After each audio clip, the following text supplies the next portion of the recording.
Members, can you hear me? Now we can. Can hear you now, Deputy. I'm very sorry. May I start again?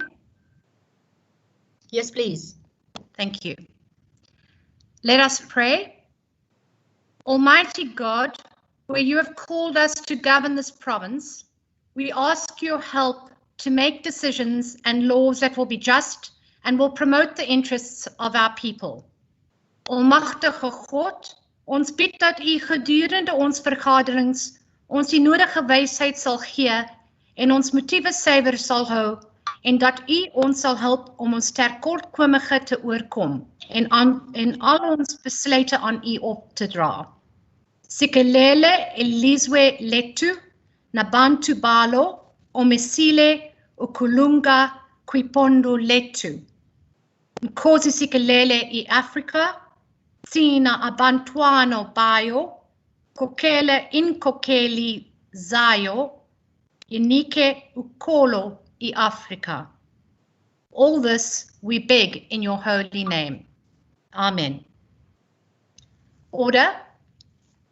I request the honourable members to join me in conveying our deepest and heartfelt condolences to the family, loved ones, and friends of all those people who have succumbed to COVID-19 pandemic. We remember you in our prayers and wish you strength during this time of bereavement. I'm confident that I have unanimous support from all our honourable members on this regard. Thank you very much. Order. Honourable members, I trust that everybody has been connected to participate in the sitting of the Western Cape Provincial Parliament in terms of Rule 1A of the Standing Rules with all our members in remote attendance by electronic means. If there is a problem, please indicate that on the chat. The Western Cape Provincial Parliament remains fully operational with members doing constituency work to assist the general public in whatever way possible, as well as our committees playing their oversight role in an effective, efficient and a transparent manner. Our sitting today will be conducted in terms of the standing rules and directives issued by me on the 17th of April 2020. But allow me to highlight some of the important directives in this regard.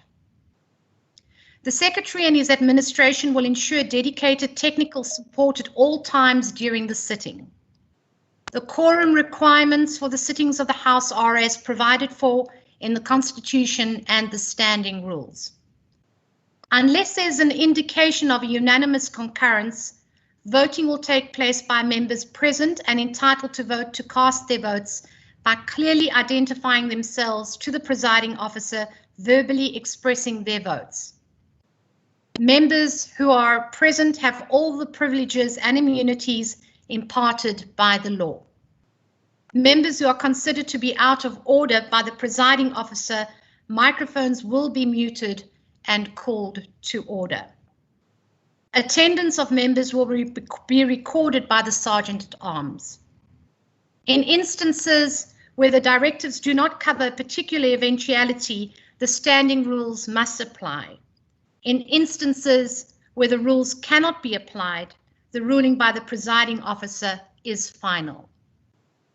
Members, all your microphones have been muted and you are requested to only unmute your microphones when you need to raise a point of order in terms of the standing rules. You should then first state your name and surname in order for the presiding officer to recognize you. When you speak, please ensure your mic is unmuted, and when you are done speaking, please mute your microphone again. And members, the media have also been granted access to this MS Teams meeting as guests of the WCPP. Members of the press may, however, not use the chat room, speak or activate their cameras while the sitting is in progress. So for the purpose of this sitting via Microsoft Teams, I am requesting that the members are sensitive to the language needs of other members, since no interpretation services are available for this sitting of the House. The Secretary and the ICT component are continuing to explore options for translations of future sittings of the House in this manner. And members are also required to use the chat function only to raise any points of order, but please do not use the chat function to have conversations with any of our other members. As ruled by the presiding officer in the sitting of the House on the 23rd of April 2020, also via Microsoft Teams, no interjections shall be permitted during the debate. In this regard, I also wish to draw attention of the honourable members to Rule 40 of our standing rules. Thank you, honourable members. We will now move on to interpolations. Order. We will proceed to the interpolation as printed on the question paper. I now recognise the Honourable Minister, Minister Mania.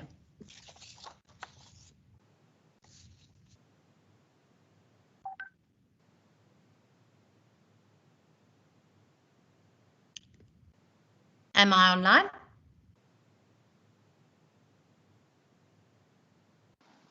Yes, you are, Speaker. We can hear you. Okay, we're starting the interpolation on the question paper.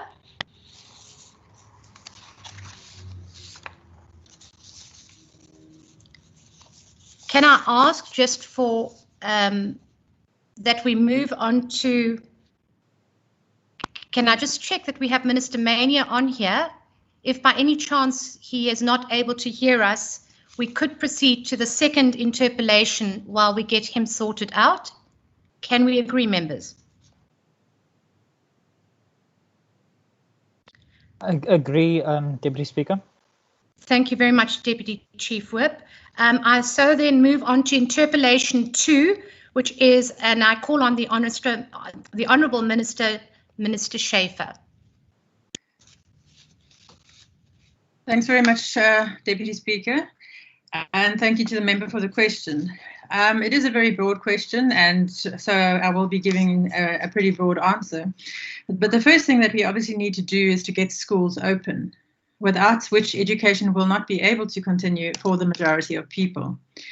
As much as we have done everything in our power to assist our staff and learners during this unprecedented time of lockdown, the most effective way of teaching the vast majority of our learners is in the classroom. The continued closure of schools carries many risks. Our matrics need to continue their studies to complete their exams this year. If some grades go back on the 1st of June, 42 school days will have been lost. There is overwhelming evidence globally that long-term closure of schools has a far greater impact on learners from poor communities academically, and also such people rely on school feeding schemes for their nutrition. This is why we would not back down on our province's emergency school feeding scheme. We understand and share the anxiety that many parents and teachers are facing about the reopening of schools. At the same time, many people are becoming increasingly frustrated having to try and work from home and homeschool their children. We need the economy to reopen, and that cannot happen if schools remain closed. In a recent interview with Professor Salim Abdul Karim, he said, "We cannot stop this virus from spreading. Instead, we have to find a way to live with it. We will almost certainly see outbreaks everywhere, in schools, in places, at workplaces, at shopping malls. Everywhere where there's a movement of people, there is a risk of infection. That risk can be mitigated, but it can't be eliminated." So with that in mind, we've been very busy assessing what precise risks we need to mitigate in our context and putting plans in place to do so in preparation for the formal gazetting of the dates. This week, after a Council of Education Ministers meeting on Monday, we confirmed that principals and cleaning staff would return from the 13th of May, which was yesterday, school management teams not later than the 18th of May, and teaching staff on the 25th of May, which is a provisional date contingent on preparedness. The absence of a final standard operating procedure from DBE has made it extremely difficult for provinces to prepare for reopening and for the WCED to finalise the full operational guidelines we have drafted for schools. As soon as we can finalise these using the DBE procedures, we will send them to schools. In the interim, however, principals returning to school from Wednesday have specific essential tasks that must be completed for the return of additional staff to school, This includes, first of all, taking delivery of the school hygiene and safety packs, overseeing thorough cleaning of the school buildings and surfaces, identifying which staff and learners have risk factors that make them susceptible to severe COVID-19 infection, according to the interim list that has been developed by the Department of Health, and also plans for social distancing. So those are the preliminary plans we're putting in place, and ongoing arrangements are being made every day. Thank you, Deputy Speaker. Thank you, Minister. I see the EFF. Honourable Member Makai Botha. Okay, thank you, Speaker. Thanks to the Minister. My question is actually, she has just announced that the school will be opening on the 1st of June, grades 7 and 12. So what I would want to know is, should the school continue, will learners be provided with the mask and other relevant protective equipment, especially those from disadvantaged backgrounds? And secondly, what will be done to make up for the lost time as a result of the COVID-19, the 42 days lost time on education? So what would be the action, the proper action into making sure the students are up to standard? Thank you. Thank you very much. I see the Honourable Botha. Thank you, Deputy Speaker. Deputy Speaker, the lockdown period has provided challenges, but also an opportunity to revise and improve e-learning strategies or at-home schooling tools in this regard. Thus, the SG of Education in our province, during an engagement with the Standing Committee, indicated that our province have made significant strides comparing to other provinces. For now, we are aware that learners will be phased in by grades, and possibly as from the 1st of June, starting with grades 12 and 7. Minister, we have learned that only the Western Cape and Gauteng have indicated readiness to reopen schools. In regard to the WCED's conversation with the National Minister, how ready are the other 7 provinces, if you are aware? And then also, Deputy Speaker, the Business Day reports that the Basic Education Minister, Angie Motshekga, has yet again delayed the planned announcement about when schools will reopen, saying that she still has to determine whether provincial education departments are ready to do so. Deputy Speaker, hier heers 'n Babelse verwarring. Be that as it may, however, Deputy Speaker, Minister, in regard to the vandalism that transpired at our schools during this lockdown period, what is the impact on educating our learners going forward? And what is the relevant details on phasing in of all other remaining grades? We know about grade 7 and about a grade 12. And then also speak to the plans pertaining to grade R's and aftercare facilities that operates from within our public schools. And then, Minister, given the vulnerability of teachers towards COVID-19 outbreak and the use of temporary teachers, how will the safety and well-being of learners be ensured? And then also, if you could speak to the vetting process that will be followed in terms of appointing temporary teachers. I thank you, Deputy Speaker. Thank you very much, Honourable Botha. I see the Honourable Sayed. Thank you very much, Deputy Speaker. As we have seen, COVID-19 has not only turned the Western Cape into the epicenter of the virus in South Africa, but it has also exposed the MEC for Education as the political head of education in this province. Violence in and around our schools continues. No proper or consulted school plans are openly revealed. Inequality continues in former marginalized schools. Too many dangerous weapons and drugs are in schools, and hundreds of learners are still not in the school despite promises made to this provincial legislature. And the present challenge is the world lockdown to slow down the spread of coronavirus. This unprecedented crisis has showed up the MEC in failing to lead a department to deal with the most important task, to prepare schools to reopen and get education up and running. Massive gaps, Deputy Speaker, were exposed by the ANC that prevents the opening of Western Cape schools and hostels, as it is not safe to screen, treat and accept concerned children, parents, teachers, workers like cleaners, visitors or communities. This includes identifying those at high risk.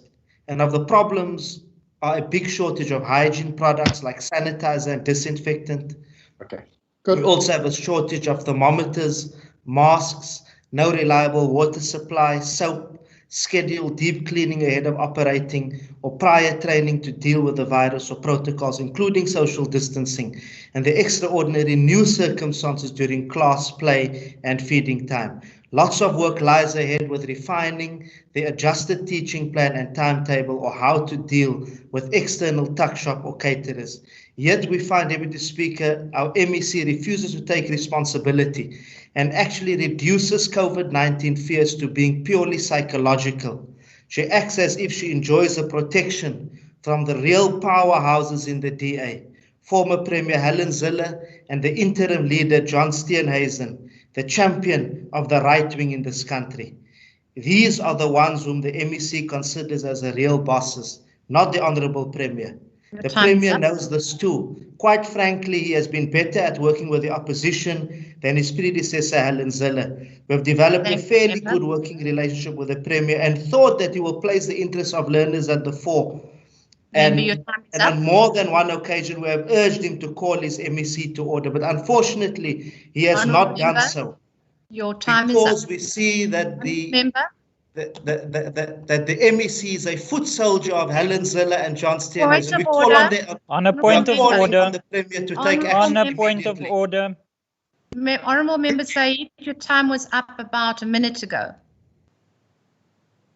Honourable Member Said, did you hear me? I wasn't quite sure if you actually heard me. No, I didn't hear you, Deputy Speaker. I'm done, Deputy Speaker. No problem. Thank you very much. I see the Honourable Heron.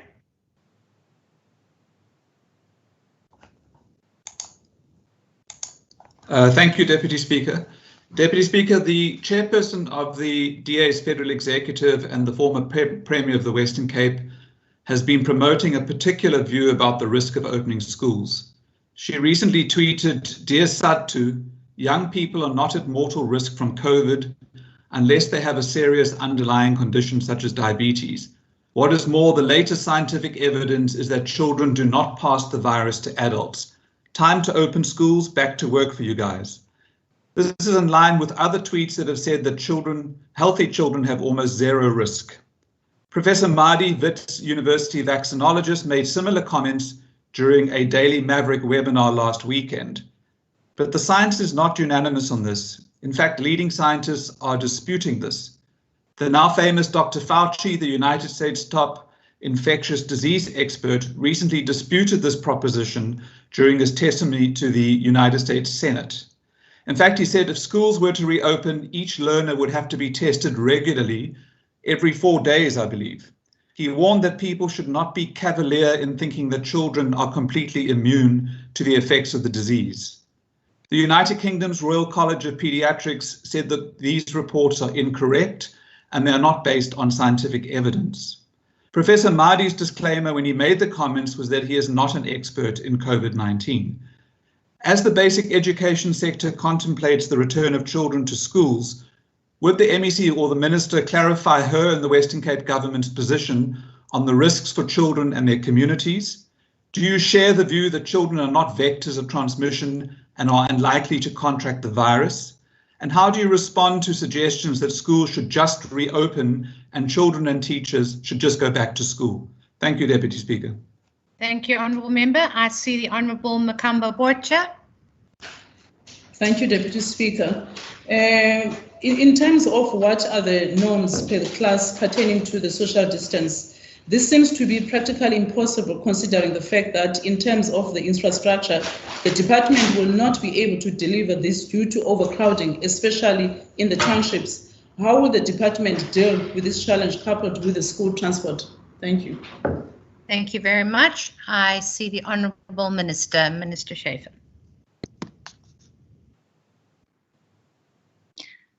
Thank you, Deputy Speaker, and to the members for the inputs. Initially, Member Makamba Botia, yes, masks will be given. We have procured 2 masks for every child and every teacher in the Western Cape. And we are hoping that those will be delivered by the end of the week. What will be made to make up for lost time? There have been there's been a lot of work done on reducing the curriculum, shortening it, working out for all grades except grade 12. What are the essential concepts that they need to grasp in a particular year? Because we don't want to put additional undue pressure on our teachers and our children. So a lot of work has been done on that, and will probably be the plan going forward. So we are doing absolutely everything possible, but we need to try and save the matric year for those for the matrics. Honourable Botha, yes, only the Western Cape and Gauteng had indicated readiness. Other provinces, I can't really speak out of Kim, but I know other provinces are working very hard to ensure that they are ready, and the indications are that most will be ready within the next few weeks. Phasing in of the remaining aftercare and grade R, I can't answer because the National Minister hasn't made a declaration in that regard. And I think we need to first get the, if the plan goes ahead as she's announced, that we have grade 7 and 12, I think we must first make sure that that goes off smoothly, and then it will be easier to make more plans for the other grades. As far as how we would ensure the safety of learners, with temporary teachers, well, with all teachers, we make sure that that they are vetted always. And we've also passed a new policy recently regarding anybody on school property. They've got to go through certain procedures to make sure that we keep our children safe. Obviously, now we'll also have to put in place additional measures for COVID specifically. Honourable Syed, I'm not sure what exactly he was saying. He was all over the place. We've put in place a huge number of measures, as I've already mentioned. Massive gaps were exposed. I don't think they were exposed at all. I still haven't heard what they are. There's not a shortage of hygiene products. They're all being delivered. Some were delivered last week already. And of course, we must also remember that schools have got cleaning equipment at schools anyway, because they always would clean before going back to school after a long holiday or after any holiday. As far as social distancing is concerned, I've never ever said that COVID-19 fears are purely psychological, and purely psychological in itself is demeaning of psychological problems, which I certainly do not agree with. They are very real for many people, and we take them very seriously, and I think most of us feel those pressures. Honourable Heron, I cannot take responsibility for the former Premier's tweets, but what my personal view is, I've seen that research too, and it is certainly backed up by other research from Dr. Nick Spall recently this week. But we will certainly not take any chances with any child's life, and we will make sure that we put in place every possible measure to ensure the safety of our teachers and our learners. I don't agree, though, that we've got to keep schools closed for the next 2 years, which is what it will mean if we are going to just be completely scared to do anything, because that is what it's going to mean. The virus isn't going anywhere. It's unlikely that there will be a vaccine for the next 12 to 18 months at least. So I don't agree that we mustn't open schools at all, that we must do so very carefully, and that is what the plans are at the moment and will continue to be. Our number one priority is the safety of all our learners and our teachers.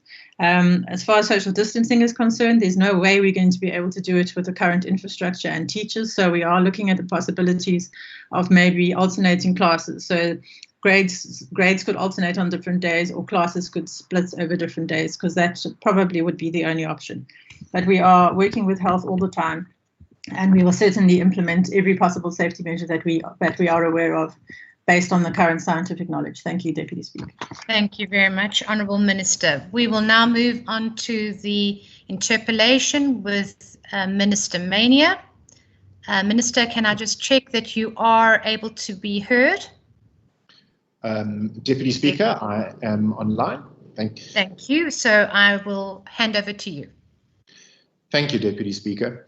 As you said in your introductory remarks, the COVID-19 pandemic will have long-term impacts on the lives of every South African. Lives and livelihoods will be lost. And that's why the Department of Economic Development and Tourism, together with our partners at Westgrow, are working hard to save business, to save jobs, and to save our economy in the Western Cape.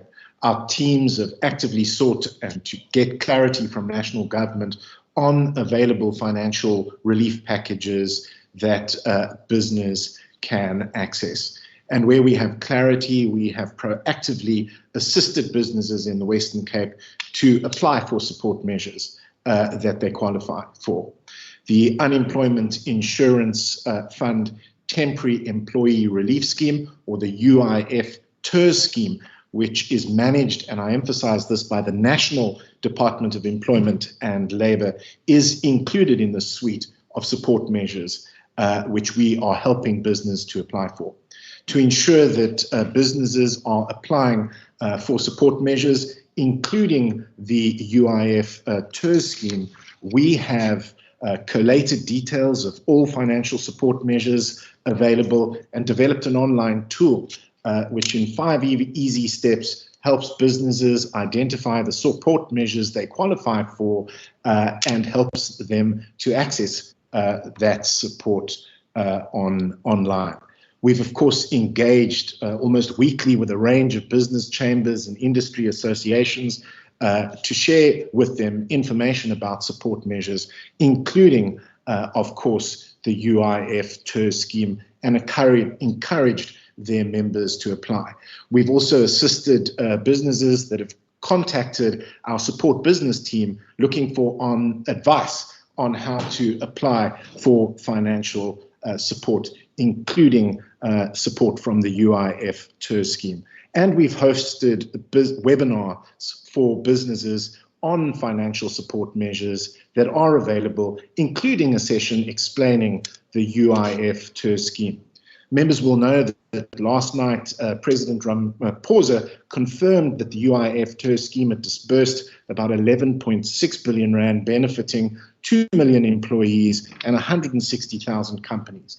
The latest information that we have as of the 10th of May 2020 from the National Department of Employment and Labour is that 1.8 billion rand of those funds have been dispersed to 615,188 employees in the Western Cape. The information that we do have does not tell us enough about the scale and impact of these funds. And so we are going to continue to engage with the Department of Employment and Labour to receive regular, more detailed information, which will better allow us to understand if employees in the Western Cape are receiving these benefits. And we're conducting a survey to understand how many businesses in the Western Cape have actually applied for the UIF TERS funding scheme, and which have been successful and which have not, so that we can properly understand the reasons for this and identify appropriate solutions. Deputy Speaker, we are in the end completely committed to doing everything that we can to support businesses in the Western Cape, and in so doing, save businesses, save jobs, and save the economy in the Western Cape. Thank you. Thank you very much, Honourable Minister. I see the Honourable Member Mkleko. Thank you very much, Deputy Speaker. And thanks from the Minister with the response. What we have experienced recently is a number of employees who consult with us with regards to businesses that are not compliant as far as to ensuring that their employees have got access to the relief fund as far as UIF is concerned. Now, what we want to understand is that what will the department do with such kind of people who qualify to get some form of assistance from government, but on the other hand, they do not comply with benefits that will assist workers as far as that is concerned. So what will the department do to ensure that those culprits that do not comply with ensuring that there are people there withholding the UIF from those who are supposed to be receiving this relief fund at this critical moment? What will the department do as far as that is concerned? Thank you very much. Thank you very much. I see the Honourable Bartman. Thank you, Honourable Deputy Speaker. Firstly, I would like to thank the Provincial Department for assisting businesses during this time, and for the Minister for giving us the information regarding how the department is assisting business. It truly is that when you support a small business, you are supporting a family. Given that the function of the UIF is a national function administered by the Department of Labour, Minister, could you please indicate whether any businesses in the Western Cape have contacted the department regarding labour matters specifically, such as UIF and payments to employees? How have you assisted these businesses specifically? And have you engaged the National Minister on the issue? Finally, Minister, the application process for the UIF. Previously in an ad hoc committee, I brought up the fact that one document of instructions, for example, is 12 pages, another is 10 pages long for instructions, and another page is like 4 pages. With the amount of pages of the application process, the online application, which is also an Elelanga process, and the fact that people still need to use their phones. Yes, the online app, you don't need data for it, but your actual phone, you still need to do all this documentation.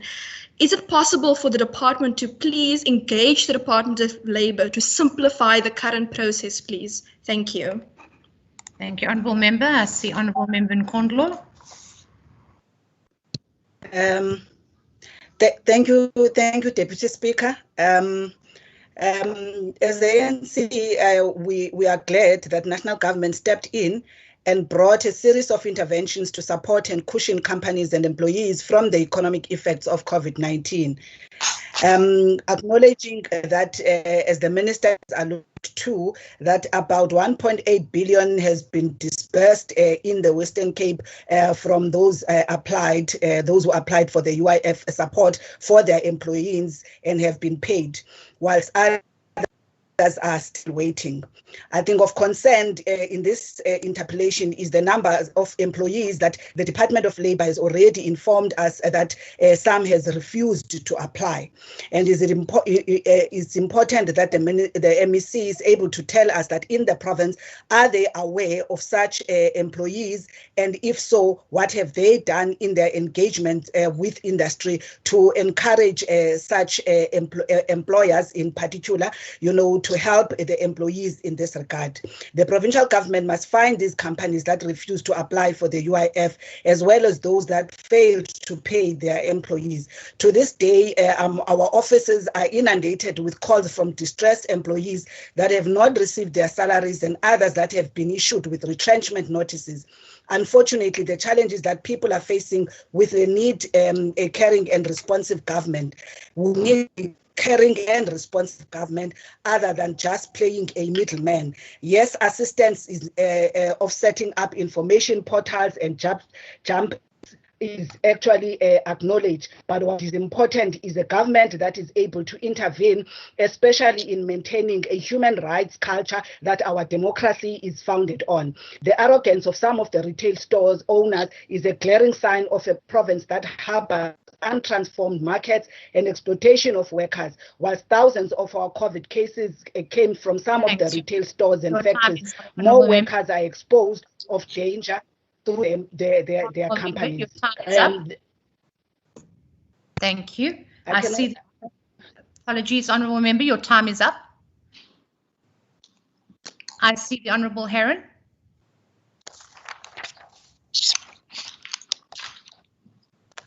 Thank you, Deputy Speaker.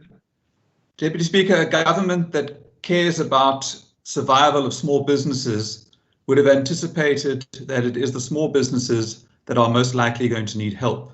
The smaller the business or the enterprise, the more precarious and vulnerable it is. Small enterprises will have less cash reserves and have less access to credit. And these are the businesses that are in need of red tape reduction. We allocate a budget for the Provincial Red Tape Reduction Unit, but it appears these small vulnerable businesses are not a priority for the Red Tape Reduction Unit. And the most vulnerable small business of all, the survivalist informal trader, got absolutely no help. I tracked and tried to assist an informal trader from Khayelitsha in her efforts to get a trading permit from the City of Cape Town from when the regulations changed on the 2nd of April. The manner in which she and others were treated was shocking. I wrote to the Mayor of Cape Town on the 6th of April and again on the 14th of April about the lack of access to informal trading permits. I then wrote to the Red Tape Reduction Unit on the 17th of April. The informal trader that I was assisting and tracking eventually got her permit on the 20th of April, nearly 3 weeks after the regulations were amended. Despite the very obvious COVID-19 devastation, the red tape reduction unit was nowhere to be found. When they got back to me, they simply confirmed that the city had assured them that everything was in order, a totally bureaucratic response. This is not red tape reduction, and it's not even true. The city is now being sued by traders, represented by the Legal Resource Centre, for their handling of the informal trading permits and for still being unable to get those permits. So, Deputy Speaker, I'm really saddened by the lack of foresight, empathy and interest of this government to assist the smallest of enterprises and the most vulnerable. Thank you. Thank you very much. Honourable Member Keako, I see you. Thank you, Deputy Speaker. We as the EFF, we have seen a number of complaints that are coming forward regarding some of these businesses who bluntly refuse to sign the UIF forms. Understandably so. This is a matter of competency of the national government as far as to labor-related matters are concerned. But the challenge that we're having is that they get, these businesses get assistance from the provincial government as far as to the relief funds are concerned. So we are of the view that there is a deliberate act to ensure that there is a high rate of unemployment, especially impacting on people that are coming from townships. Understandably so that in terms of numbers, that those are the areas where there is high levels of vulnerability. Now, what will the department do to ensure that those who have taken the money come forward as far as to accountability is concerned with regards to the relief fund of employees? Thank you very much. Thank you very much. I see the Honourable Minister, Minister Mania. Thank you, Deputy Speaker. Members are particularly concerned about what will be done in the event of businesses not applying for the UIF TER scheme, which obviously has a major effect on employees. And what I would suggest is that members who have specific information or receive complaints through their constituency offices about employers who have not applied for the UIF TER scheme, or indeed might be refusing to apply for the UIF TER scheme on behalf of their employers, that the honourable members bring those specific complaints to my attention so that the department can take these matters up with the Department of Labour, which we certainly will, because it is imperative that businesses apply for this scheme if they qualify, so that their employees can benefit. The Honourable Brett Heron, I want to assure him that we do care about small businesses and have been working hard through our red tape reduction unit and through other divisions in the department to support small business and to support informal traders. And certainly, if the honourable member would like to put a specific written question or a further interpolation on the specific matter, I think then we can debate it more fully. The Honourable Bartman asks whether any employers or any businesses have approached the department. Yes, some of them have approached our business support unit, and we have certainly assisted them.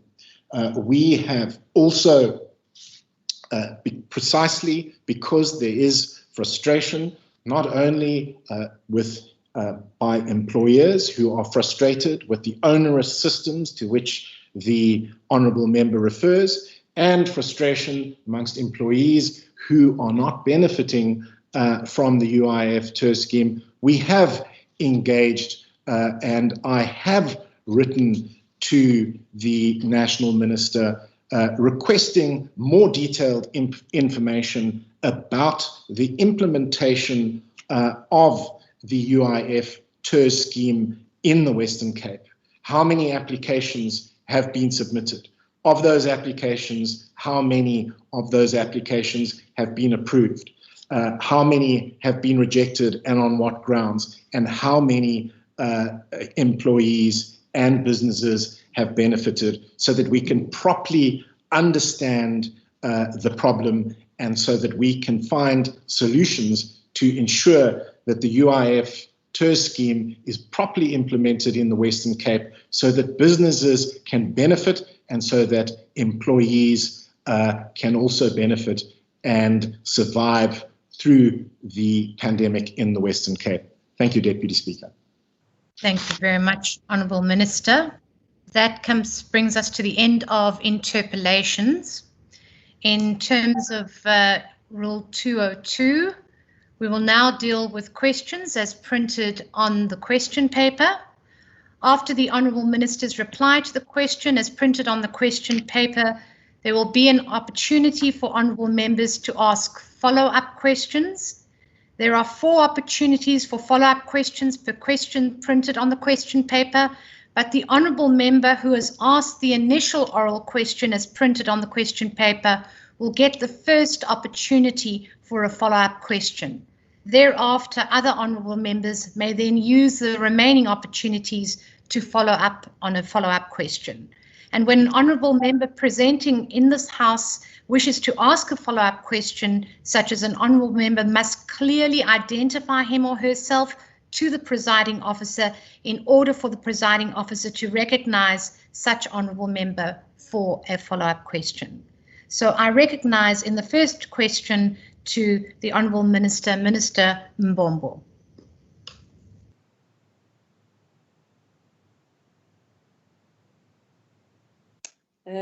Thank you for the question, Honourable Member Kleko.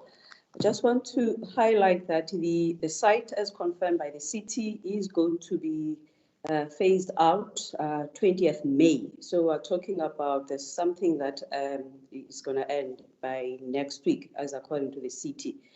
Also to note that the city provides, I think they've got 10 clinics in the Mitchell's Plain.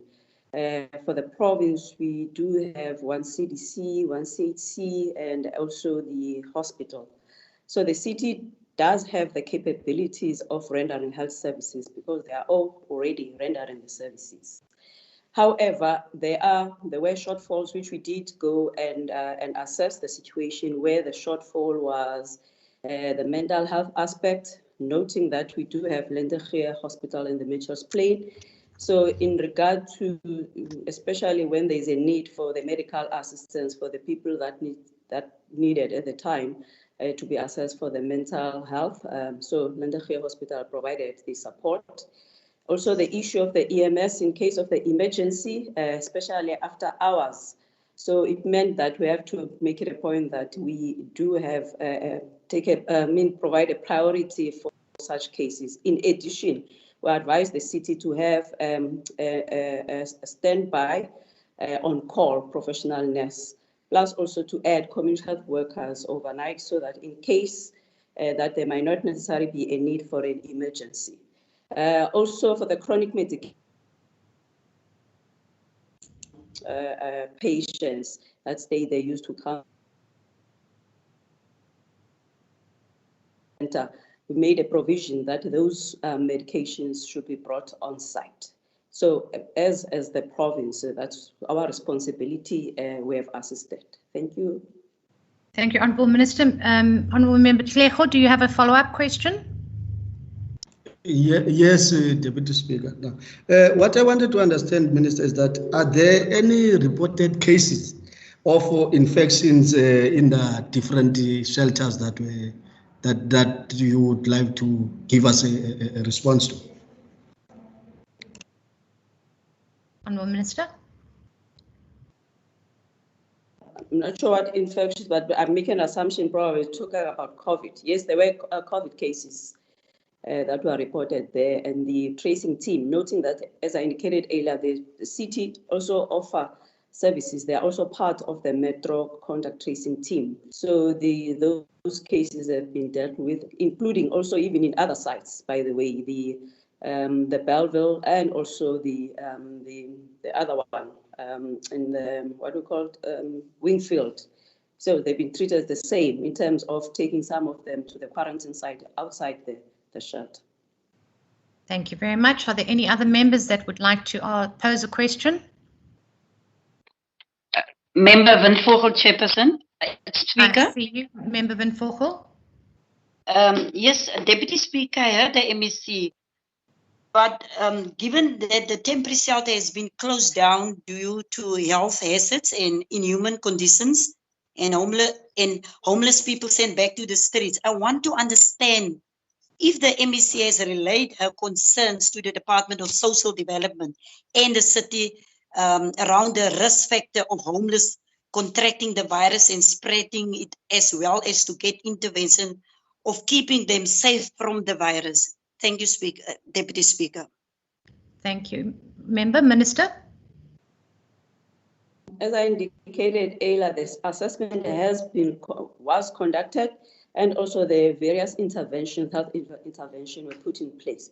Of course, the spread of virus is a concern anywhere, be it even if you are at home, that you have to access even the supermarkets. Anywhere when there's more than 2 people gathered, there is likely that there will be infection. Of course, we are concerned. Hence, it needs all of the interventions coming from the different spheres of government. Whilst the homeless might be the function of the city or of the municipality, but also same applies with the issue of the social aspect, which is what also is part of the custodian of the Department of Social Development. But generally, health-wise, most of the time, even the homeless, when they used to be some of them in the city, they used to access the clinics that are around adjacent into the city. Same applies like some of them who are coming from the south, the Hout Bay and all of those. So they are treated the same. Yes, indeed, of course, we are concerned about that. Thank you, Minister. Any further follow-up questions? I ask a question, Deputy Speaker Peter Murray. I see you, Honourable Member Murray. Thank you. Minister, I'm listening very carefully to your answers and to the questions. The problem I have is we have determined there are services which is considered essential services in terms of regulations. Essential services to whom? Did we ever think of making a proposal that there will also be distressed communities, not only essential services, so that they can stand in front of the queue for these essential services, whether it be water, whether it be electricity, whether it be food, but distressed communities and essential services should go hand in hand, especially now that we have 19,000 prisoners waiting to be released, some of whom might go to your informal settlements because they don't have a house of their own. What is your plans in relation to this? Are we just giving food if somebody apply, or do we give preferential treatment to communities which we will label distressed communities? Thank you. Thank you, Minister. Thank you, Honourable, for the question. I agree with you that the vulnerabilities people differ according to the degree. So you will have those related to the socio-economic factors, and also those related to in terms of the services that they have to render, essential services. It could be the shop assistance and all of those. So that's why it needs the whole of government. Also, it needs the whole of society. It's not only the health responsibility, and it's not only the provincial, but the local government, the national government, the private sector, the communities themselves. I do agree with you. We need to sit down and have a look. Thank you very much. Thank you, Minister. Final follow-up question, anybody? No. Final? No. Thank you very much, Minister. We'll move over to question 2. I recognize Minister Fernandes. Good afternoon, Deputy Speaker, honourable members. I'd like to thank the Honourable Makamba Boita for her question. The response to the question is that DSD will not be requesting any further allocations from Provincial Treasury for Vote 7, since we do have, we are able to maintain our existing food relief program with funds already in place. There is no other money. So I can also, though, report that SASSA's allocation has come through and that they will now be dealing with social relief of distress. Thank you, Deputy Speaker. Thank you, Minister. Member Makamba Boita, have you got a follow-up question? Yes, Deputy Speaker, thank you very much, and thanks to the Minister. I just want to find out from the Minister whether the distributing of food parcels through NGOs has been effective or not, and how is the department making sure that these food parcels reach the intended recipients all the way from the NGOs? And secondly, how has the department made sure that the personnel and staff of these NGOs do not use this food relief for their personal use? Thank you. Thank you, Minister. To the honourable member, I will admit that the distribution of food parcels was not without its challenges. We have seen food protest, we have seen food trucks being hijacked and looted, and it's an indication of the level of vulnerability that exists.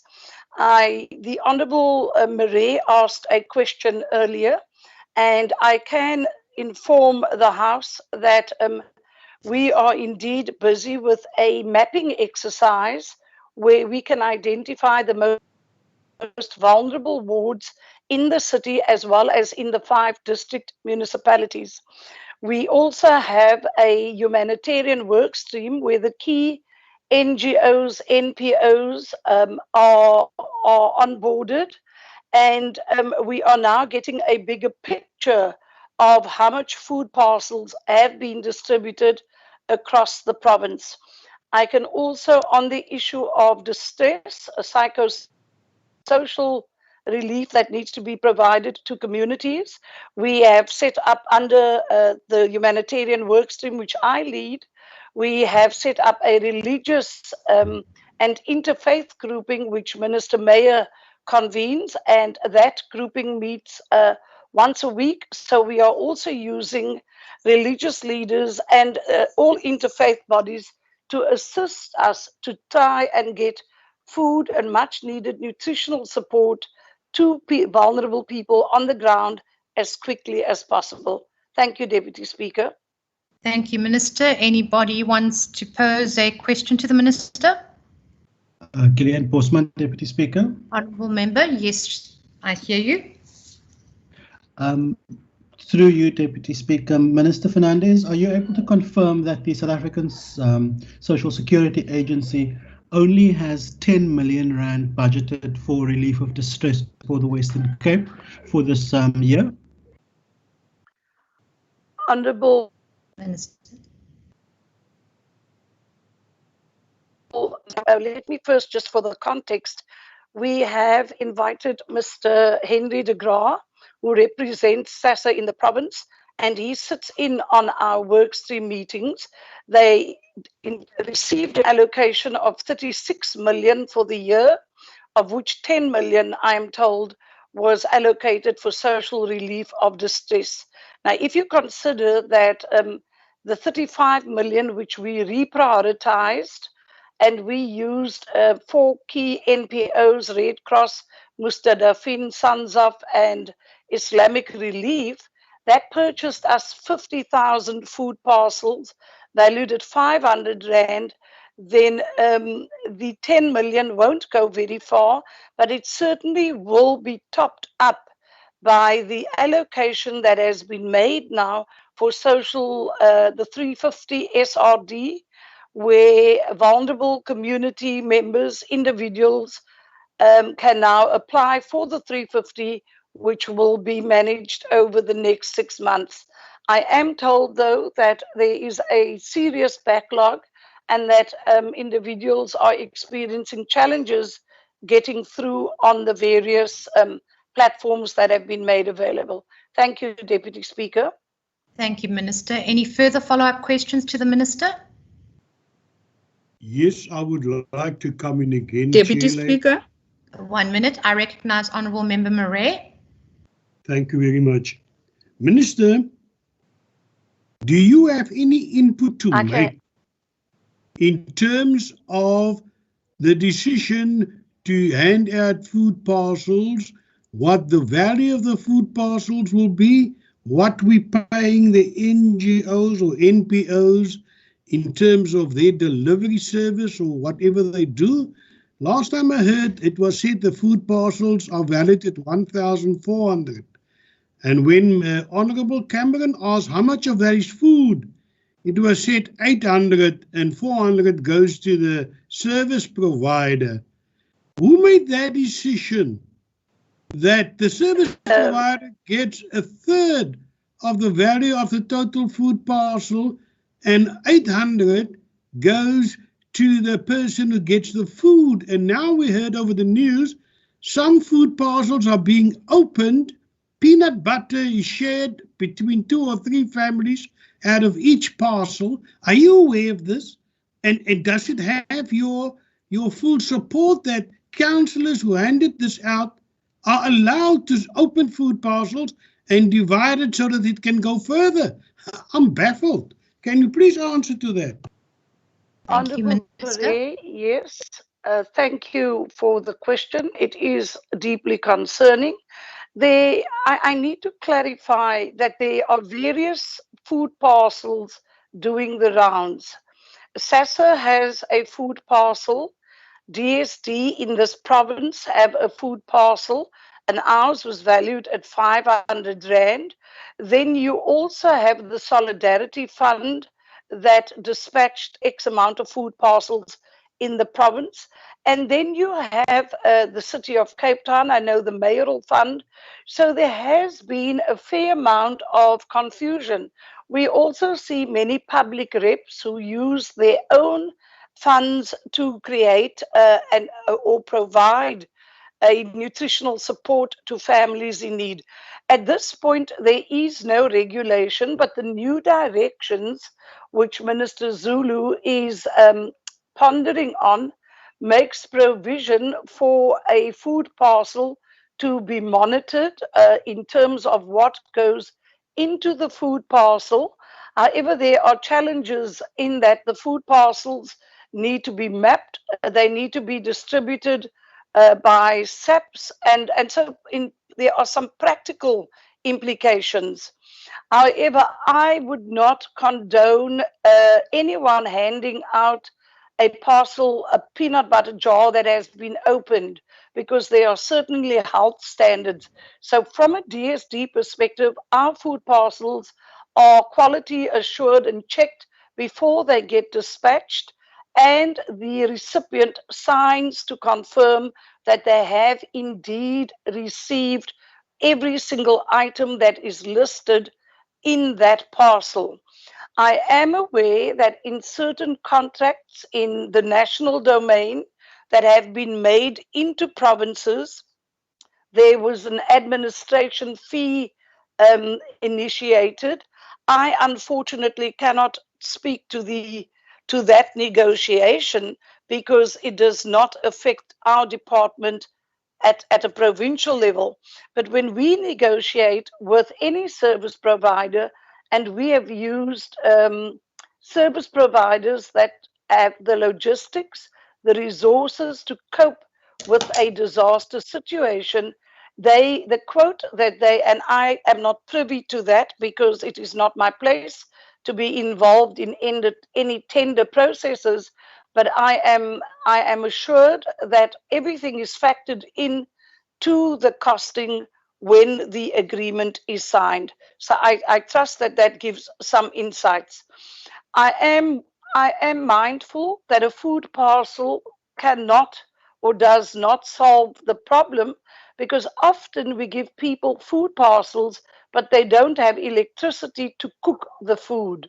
So I would want to see a situation where we have food parcels, food vouchers, and rather than just relying on a food parcel to be delivered to any rural outlying area. And also it's about keeping the informal economy going. We should be looking at vouchers that could possibly be redeemed at spaza shops. So those are just some of my ideas. But to answer your question, our parcel is valued at 500 Rand. It has been oversubscribed. We have delivered pretty much all of it, but all the others have been allocated for, and it is now just the distribution to get them to the various district municipalities. We have ensured that every municipality has benefited, but if you consider 50,000 parcels, when you have more than 2 million distressed individuals, you have 1.6 million grant beneficiaries. We are facing a humanitarian crisis that is not going to be solved by a food parcel. It is going to require a whole of government approach and a whole of society approach, and I trust that answers the question. Thank you, Deputy Speaker. Thank you, Minister. Did I hear, was it Honourable Member Botha that was wanting to speak? Member Dugmore. Sorry? Member Dugmore. Member Dugmore, 1 minute. There was someone before that. Can I just check? Member Barnes. Was Member Barnes? Deputy Speaker. Member Barnes. I will take Member Barnes's question. Yes, sorry. Deputy Speaker, may I just, I noticed that there are lots of questions, but how many follow-up questions do we have? Last one. Thank you. Thank you very much, Minister. Member Barnes, over to you. Thank you, Deputy Speaker. What I want to know from the Minister is that what is the number of households that her department was supported with food parcels, and whether she believes that the number is enough? Minister? If that's the end of the question, Deputy Speaker, the 1 minute, Minister. Should I repeat? Member Barnes, I've heard the question. Okay. May I proceed, Deputy Speaker? Yes, you may. You may. I certainly don't believe that we have, and as I alluded to in my previous response, that the 50,000 parcels which we procured was ever sufficient. That was really just to create a safety net, because SASSA's budget was depleted earlier in the year, and we then took on the role of social relief of distress with the additional 50,000 parcels. At this stage, we have our NPOs who are now dealing with food parcels, and I cannot give the answer offhand, but I will be able to provide that to the House, the breakdown of parcels per district municipality, and then obviously all our DSD regional offices have a database, because we check the data against SASSA's SOC pen database to ensure that there is no double dipping. So I will make sure that the House gets provided with a number of parcels that have been allocated. But as I said, 50,000 have been allocated, not all 50,000 have been delivered. And Honourable Barnes, I will take up your other conversation offline with you if that's appropriate. Thank you, Deputy Speaker. Thank you, Honourable Minister. That brings us to the end of questions for oral reply. We will now move over to questions to the Premier without notice. I recognise the first is Honourable Member Heron.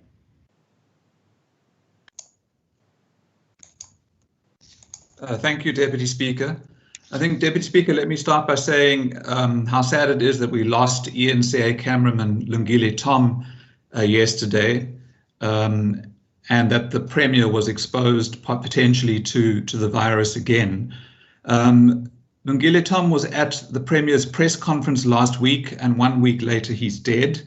And I must say I find it quite alarming that the Premier is still hosting press briefings with journalists in the room. The Premier recently wrote, and Minister Bradell confirmed this yesterday in our ad hoc committee, that the COVID-19 stats are not a competition. And I must say that I was very relieved to hear that, because I've been observing that this government is conducting itself as if these stats are a competition.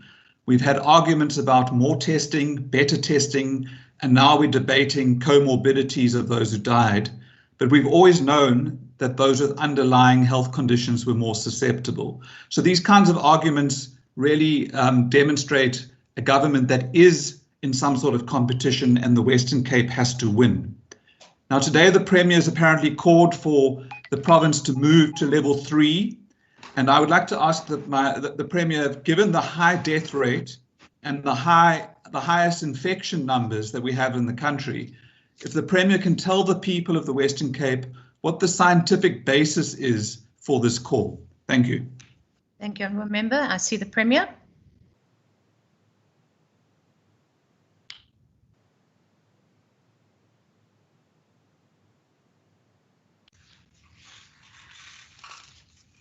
Premier Wendy, can you hear me?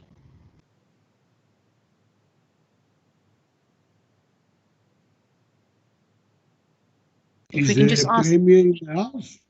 Can we just ask the IT just to check Premier Wendy's connection, as he's an outside connection, there could be a problem.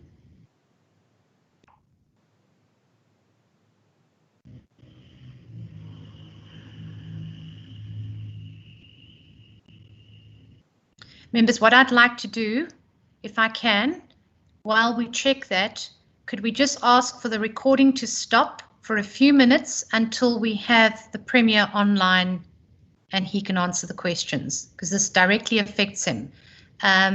Chief Whip, is that in order? It is, Deputy Speaker. I do see that he is one of the participants. He might be having a similar trouble to Minister Mania. So agreed. Yes, thank you. Yes. Can we just stop the recording and just, it's almost what I would say a few minutes recess just to check Premier Wendy's connection. Table staff, if you can stop the recording. Thank you.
Members, it does seem that Premier Wendy is having technical issues. I wonder if we should not move on to just completing the statements and allowing the Premier to reconnect so that he can actually, and then we'll move back to questions to the Premier without notice. And we'll have to, unfortunately, get Member Heron to repose that question. Let me just see. I'll just give him a few more minutes. Okay, he also can't be heard, same as Minister Mania earlier. Chief Whip, members, would you be okay if we moved on and that we moved back to questions to the Premier without notice after the statements? No objection from us. Okay. Chief Whip of the oppositional parties, everybody in agreement? Okay. Yes. I'm assuming that's fine. So thank you, Member Heron. My apologies. If we can move over to statements by members in terms of Rule 145 while we sort out the Premier's connection.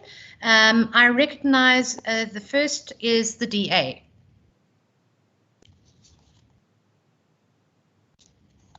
Thank you, Deputy Speaker. Deputy Speaker, can you hear me? Yes, I can. Okay. Deputy Speaker, our country, like the rest of the world, has been greatly impacted by the spread of COVID-19.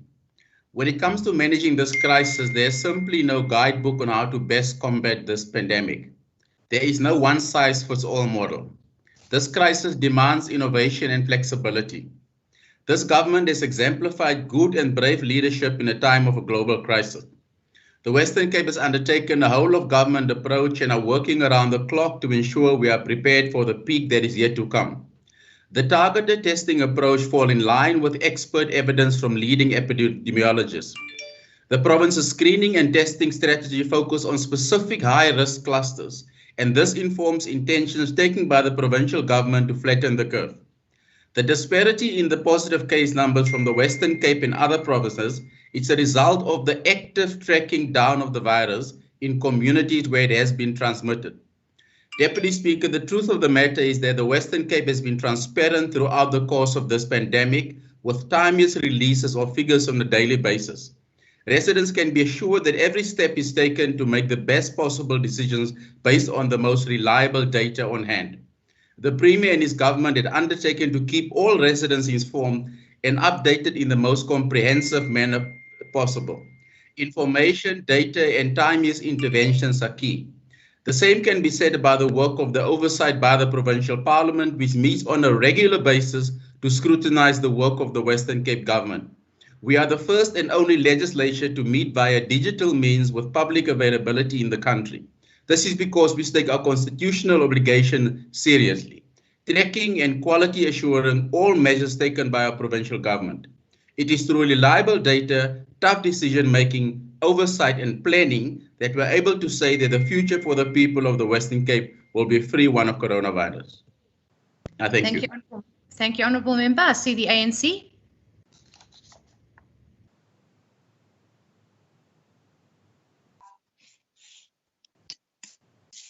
Member Van Vogel. See you, Member. Thank you, Deputy Speaker. Deputy Speaker, due to rapid increase in COVID-19 cases and death toll in the province, especially for patients with underlying conditions, I want to call for compulsory hospitalization of all COVID-19 cases with comorbidities. We have already seen the ruthlessness of this disease on people with underlying health conditions. So early hospitalization as opposed to isolation at home will give them a fighting chance. Deputy Speaker, last week I had to intervene in a case of a patient with kidney infections who was forced to isolate at home in an informal settlement despite showing symptoms. It is this kind of risky behavior that has resulted in our high death toll. I commend the prompt response from the health HOD when I complained about this case. The low usage of our quarantine and isolation facility in spite of increasing infections rate is a cause for serious concern. As of 29 April 2020, only 9% were in quarantine facilities and 21% in self-isolation facilities. And 63% of all COVID-19 cases were isolating in their homes. If we are to win this battle, Deputy Speaker, this needs to change. The government must open to the public all its 186 public-owned and 152 private isolation and quarantine sites. Take people out of densely populated Cape Flats and townships to these quarantine sites. It is disappointing that no work has started at CTIC for a field hospital despite the mounting numbers and death toll. The province must ramp up its testing capacity. Immediate families of retail and factory workers should not be left out during contact tracing and testing after positive cases are discovered in workplaces. Your time is up. Speaker, we have to be thankful of the Department of Health officers, nurses, and other officers put in long hours, risk their lives every day to save our lives. Thank you, Deputy Speaker. Okay. Sorry, I'm not always sure if you can hear me. Thank you very much. I recognize the DA. Deputy Speaker, Gillian Bosman. Honourable Member, go ahead. Deputy Speaker, the current public health crisis has revealed deep fractures in the South African social security system. South Africa has become one of the highest numbers of citizens on social grants, while at the same time we've got a decreasing tax base. We have one of the highest unemployment rates in the world, and we have been hoping that the South African Social Security Agency will be able to make things work during this pandemic. Through the many scandals of incompetent management and political ineptitude, we have not only seen an agency so far out of its depth, but we have seen them put the lives of grant recipients at risk. We have so many hungry people desperate for a small grant that ensures that they can feed their families. But the ineptitude of SASSA has shown us this last month where they have failed to pay some recipients in the country, and they've double paid recipients of grants in the Western Cape.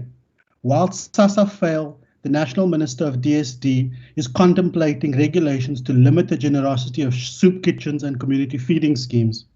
Deputy Speaker, what this tells us is that we need a new solution to manage these grants and the feeding of our communities.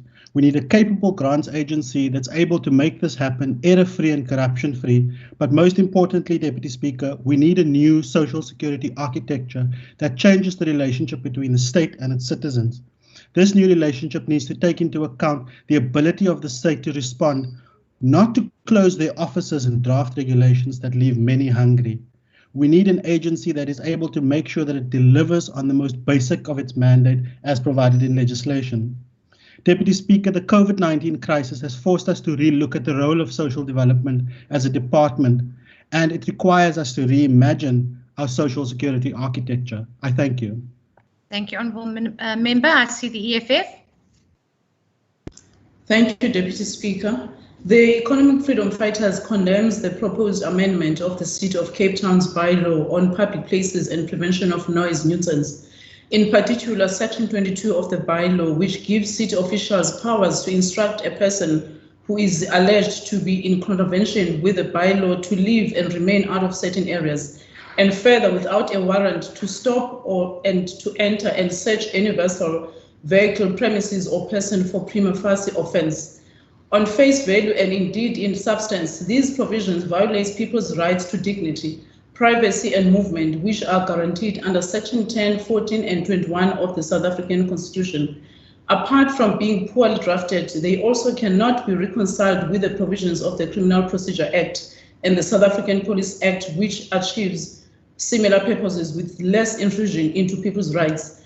Deputy Speaker, these amendments are nothing other than an endeavor by DA-led government to reintroduce apartheid laws based on segregation, such as past laws, and to restrict the movement of Black people by keeping them away from formerly white-only areas. This is no wonder why the Western Cape provincial government is hell-bent to squeeze billions of rands from other departments under the disguise of safety plan, the real aim being to spend them on increasing the law enforcement officials who will be used to implement and administer these segregatory laws. The real safety plan here is to use these bylaws to keep poor and Black people confined in townships and away from areas formerly reserved for white people, such as beaches, parks, and other amenities found mostly in the white suburbs, and also to grant law enforcement officers with wide and unlimited powers to enter and invade poor people's properties at any time and manner as they wish to, in order to intimidate and disturb their peace and privacy. Deputy Speaker, in closing, the EFF finds these proposed amendments to be unfortunate, distasteful, and insult to our constitutional dispensation, which was achieved through sweat and blood, and hope that they will never see light a day. Thank you. Thank you, Honourable Member. I recognise the DA. Deirdre Bartman, Deputy Speaker. Thank you. You may go ahead. Honourable Deputy Speaker, fellow South Africans, the Department of Tourism previously announced that they would make available a tourism assets. 1 minute, please, Honourable Bartman. 1 minute, please. They've never foreseen that. They say bad. I've just muted everyone. Honourable Bartman, can you just unmute yourself and begin again, please? Can we start the time? Thank you. Thank you, Deputy Speaker. Honourable Deputy Speaker, fellow South Africans, the Department of Tourism previously announced that they would make available a tourism relief fund to assist small, medium and micro-sized enterprises or SMMEs in the tourism and hospitality sector during the COVID-19 lockdown. 200 million was allocated to this fund. The delivery mechanisms of these funds include that the relief be distributed to at least 70% Black-owned business beneficiaries, 50% women-owned beneficiaries, 30% youth-owned beneficiaries, and 4% to businesses beneficiaries owned by people with disabilities. Deputy Speaker, COVID-19 does not discriminate. It is in the interest of all South African SMMEs to ensure that this criteria is reviewed by the National Minister of Tourism. What happens if a white owner has to close down its business and if that business has majority Black employees? Who does the relief fund then benefit? 90,000 tourism-related jobs stand to be lost in the Western Cape alone within the next 6 months. Deputy Speaker, the National Finance Minister, Minister Mboweni, himself has indicated that the government needs to support all enterprises in its COVID-19 relief funding, regardless of race. He stated, quote, "I think that we need to support all enterprises, Black and white, as long as they are able to maintain viable to support our people, create jobs." Close quote. Minister Mboweni indicated that he had a discussion with a white hotel owner with a successful business and whose employees were 95% Black. The hotel was closed due to COVID-19's impact on the tourism sector and could not obtain relief funds from the government because the owner was white. The hotel owner indicated this, and the minister thought that he was wrong and misunderstood the position and indicated that he would discuss the relief fund with the Minister of Tourism, Minister Kubayi Ngubane. The current funding criteria, meaning that over 93% of all companies with a turnover of less than 10 million rand per year, or not 51% Black-owned, will not receive funding. I repeat, Deputy Speaker, COVID-19 does not discriminate. Thank you. I thank you. Thank you very much, Honourable Bartman. I see the good party.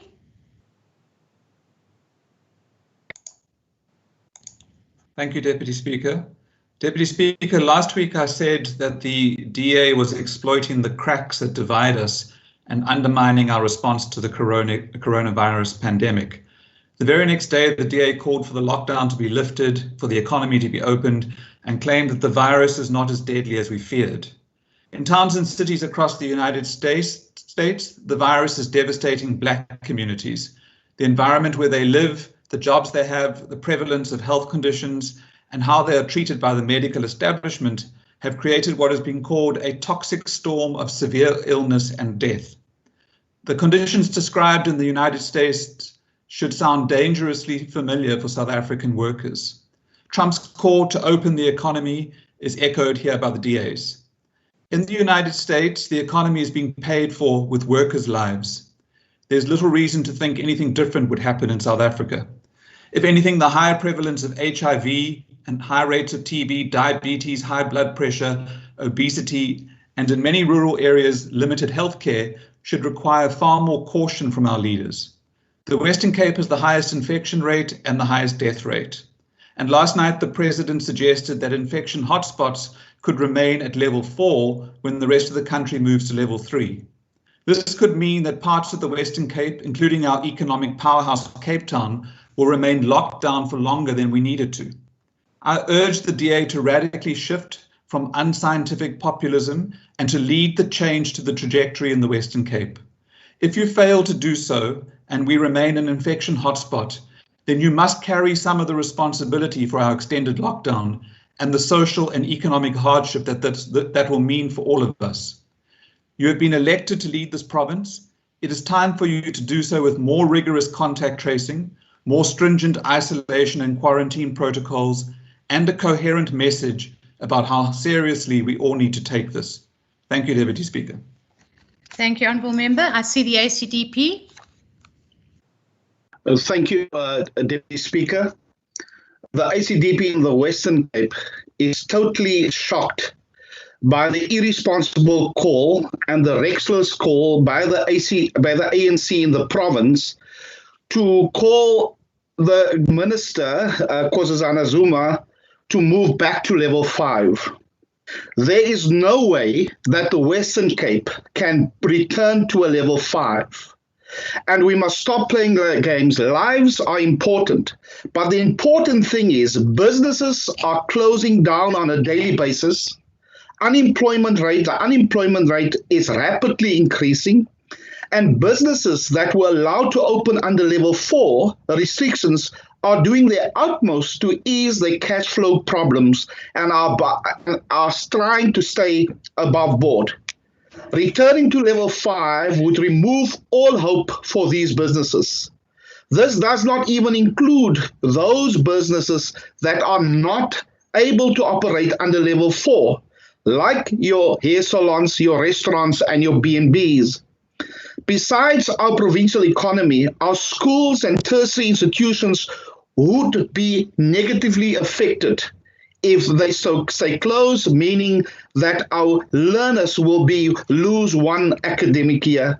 The ACDP in the Western Cape is adamant that certain districts within the Western can have their lockdown level lowered due to them remaining stable. But it is important that we get the Western Cape economy moving, and it's important that we also stop the job losses of people that cannot feed themselves and their families because they don't have an income. Thank you, Deputy Speaker. Thank you, Honourable Christians. I see the ANC.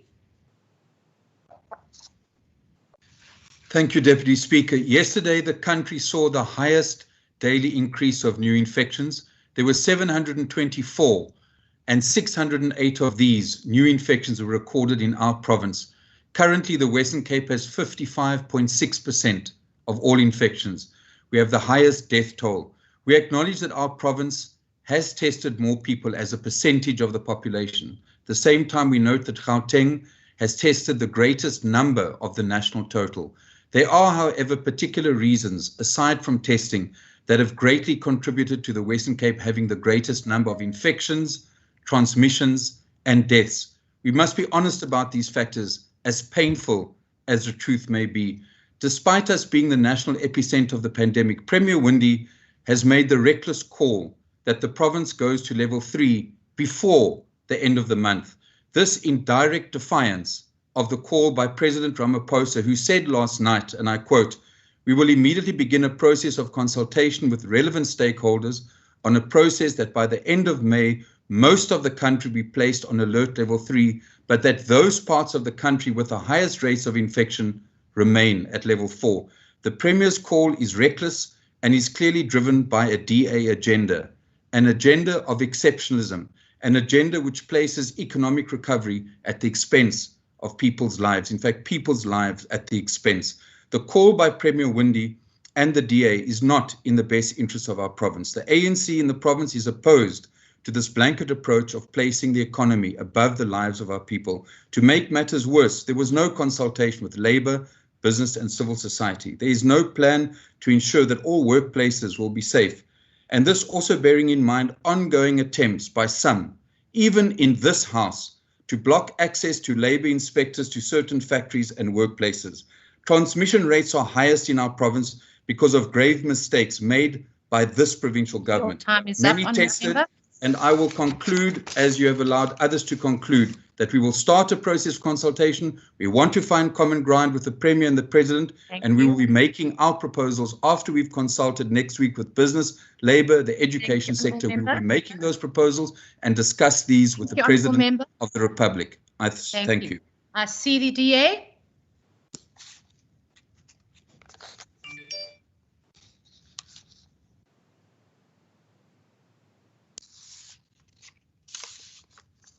I see the DA.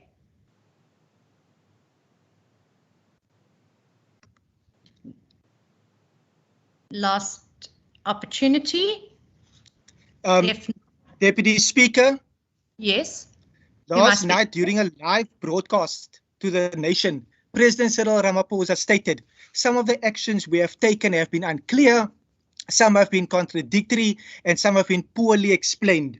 The President further stated, implementation has sometimes been slow and enforcement has sometimes been inconsistent and too harsh. I agree with the President, as various published regulations during the lockdown period has caused obvious frustration, as it provides little to no clarity on how to effectively manage the crisis at hand. And although I could refer to the apparent attempt at creating a so-called fashion police, the announcement to authorize the parole of thousands of sentenced offenders in order to reduce overcrowding in prisons in an effort to slow down the spread of COVID-19 cannot be supported, as I firmly believe that government has not done adequately to explore all of its options in that regard, and that this release of prisoners may lead to a greater humanitarian crisis than that which we are attempting to avoid. Government could have, Deputy Speaker, and should have explored alternative means of reducing overpopulation in prisons, which is a reality as a result of 26 years of neglect and failure to upgrade prisons in line with the increasing number of the inmate population. Deputy Speaker, the early release should only be considered if there is a relevant report that indicates that the offender has shelter to return to, will not place an unnecessary financial burden on relatives, and is at low risk of reoffending, but also, and it is imperative that the parole board consult with the affected community, social workers, the relevant SAP station commanders, and the victims and the family of victims prior to granting parole. Just this morning, I received a worrying message of yet again where correctional services informed a family, a member of a family, that there will be no consultation between them. So as I conclude, Speaker, we call on national government to provide clarity on its regulations in order to fight off the spread of COVID-19 effectively. Thank you. Thank you very much, Honourable Member. I see the Freedom Front Plus. Thank you. Deputy Speaker, the Freedom Front Plus note with great shock and concern the extent to which our country is currently being run in terms of regulations, which is not equivalent to a law of general application as required in Section 36 of the Constitution. That the regulations are also not of general application and justifiable in an open and democratic society as stated in the Constitution, because it unfairly discriminates against SMMEs, while rights to conduct business have been given to large supermarkets and chain stores. We believe that democratic rights of all should be recognized and not given as a privilege to the few. I thank you. Thank you very much, Honourable Member. I see the Al Jamar Party.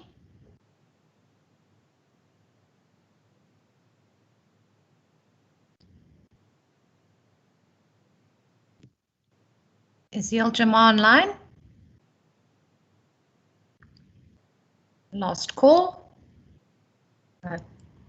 Okay, I assume not. If he is online, if we can just check his connection, otherwise we'll move on to the DA.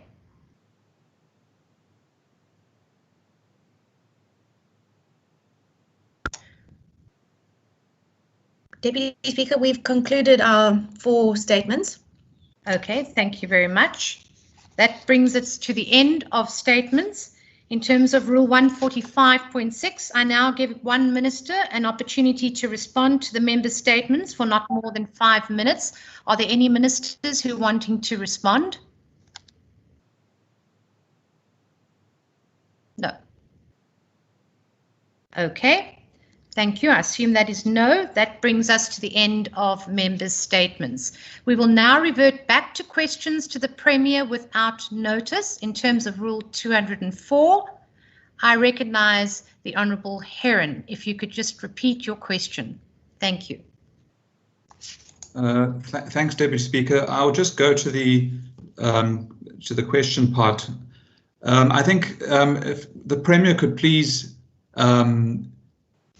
disclose to the people of the Western Cape the scientific basis for the call to move from level 4 to level 3, given the high death rate and the fact that we have the highest number of infections in South Africa. What we've seen in the media today is sort of buzzwords around data-led, evidence-based, hotspot plan, whole of government approach. But I think it would be useful for the people of the Western Cape who are living under this pandemic, watching the numbers spike, to be reassured by the Premier that there is a scientific and a health basis for making that call to move to level 3. Thank you. Thank you very much. Over to you, Premier.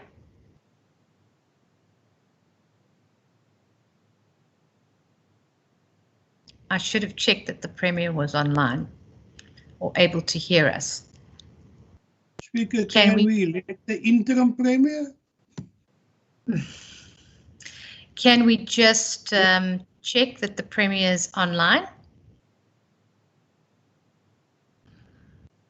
That was my fault, Honourable Heron. I was thinking as you were speaking to perhaps just ask before you do that if the Premier can hear us. Deputy Speaker, may I say that by the time I get to ask this question, there will be nothing left of the question. Technology can be our worst enemy in the most important times. Can I get some indication? Answer. Can I get some indication from the? I wonder if Tafsir, I know you're online. If you could perhaps dial in the Premier on his phone, that would be quite possible to do.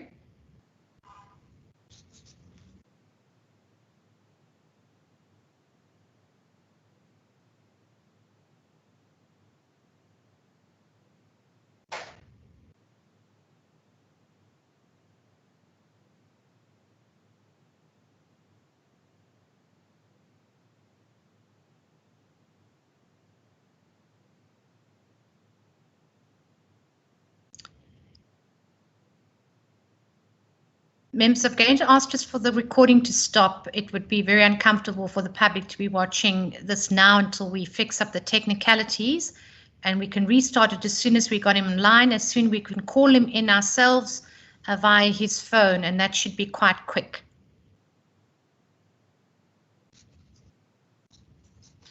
I note that the clock has paused.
Okay.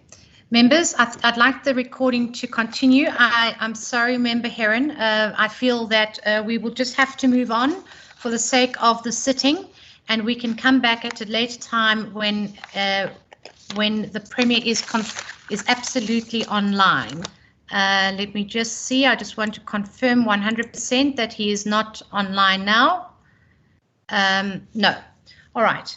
We're then going to move on to notices. Yes, I see you.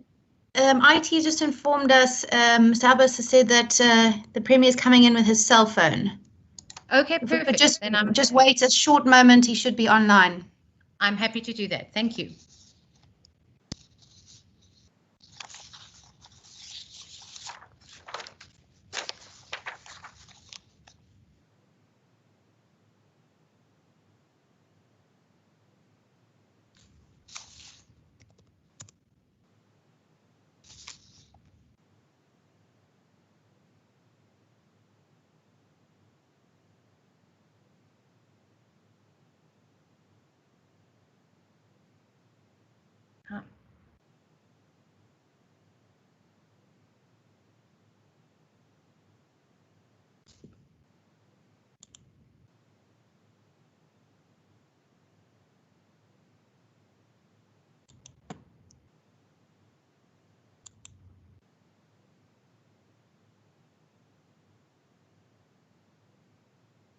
Speaker, point of order. Are we going to extend this debate?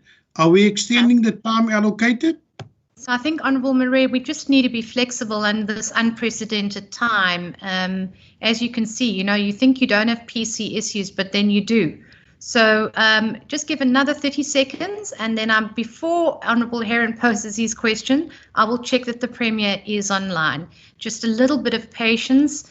This is something that I guess we really don't have control over. But dialing in is usually quite quick. You're going to sit here until 10 o'clock, Honourable Marais? No. I think we just need to exercise a little bit of patience. Premier, are you online yet?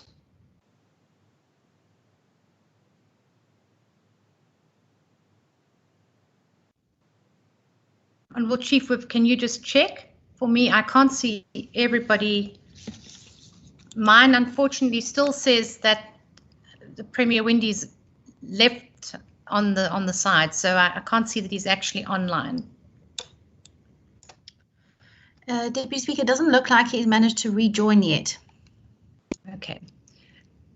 Honourable Chief Whip, what do you suggest? We continue to move without to notices of motion, or shall we wait? I would suggest, Deputy Speaker, that we continue with motions with notice, and hopefully by the time we've concluded that, we'll have the Premier on the line and we can proceed with that order if there are no objections. If there are no objections, then I think in the interest of time and of Honourable Marais' time, we shall move over to motions with notice, or notices of motion. So I've been informed in the Programming Authority meeting of the 12th of May 2020 that it was resolved that the political parties would submit the names of the honourable members in the desired order of speaking and who wish to move motions with notice in the sitting of the House. I will therefore recognise honourable members whose names have accordingly been submitted, alternating between the majority party and opposition party names. I will therefore recognise them accordingly as they've been submitted. So the first person I recognise is the Honourable Derek America. Thank you, Honourable Deputy Speaker. I hereby move with notice that this House, at its next sitting, debate the financial sustainability of municipalities in the Western Cape, post-COVID-19. I so move. Thank you very much. Notice taken. I see the Honourable Barnes.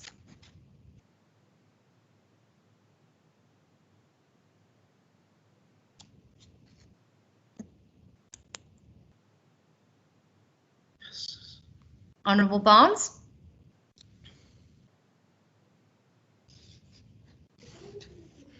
I don't hear the Honourable Barnes. I'm going to move on. I see the Honourable Wenger. Thank you, Deputy Speaker. I move that the House debates the derogation of our basic human rights by the ANC's mismanagement of this pandemic. Thank you. The motion is taken. Notice is taken. I see the Honourable Brinkcase.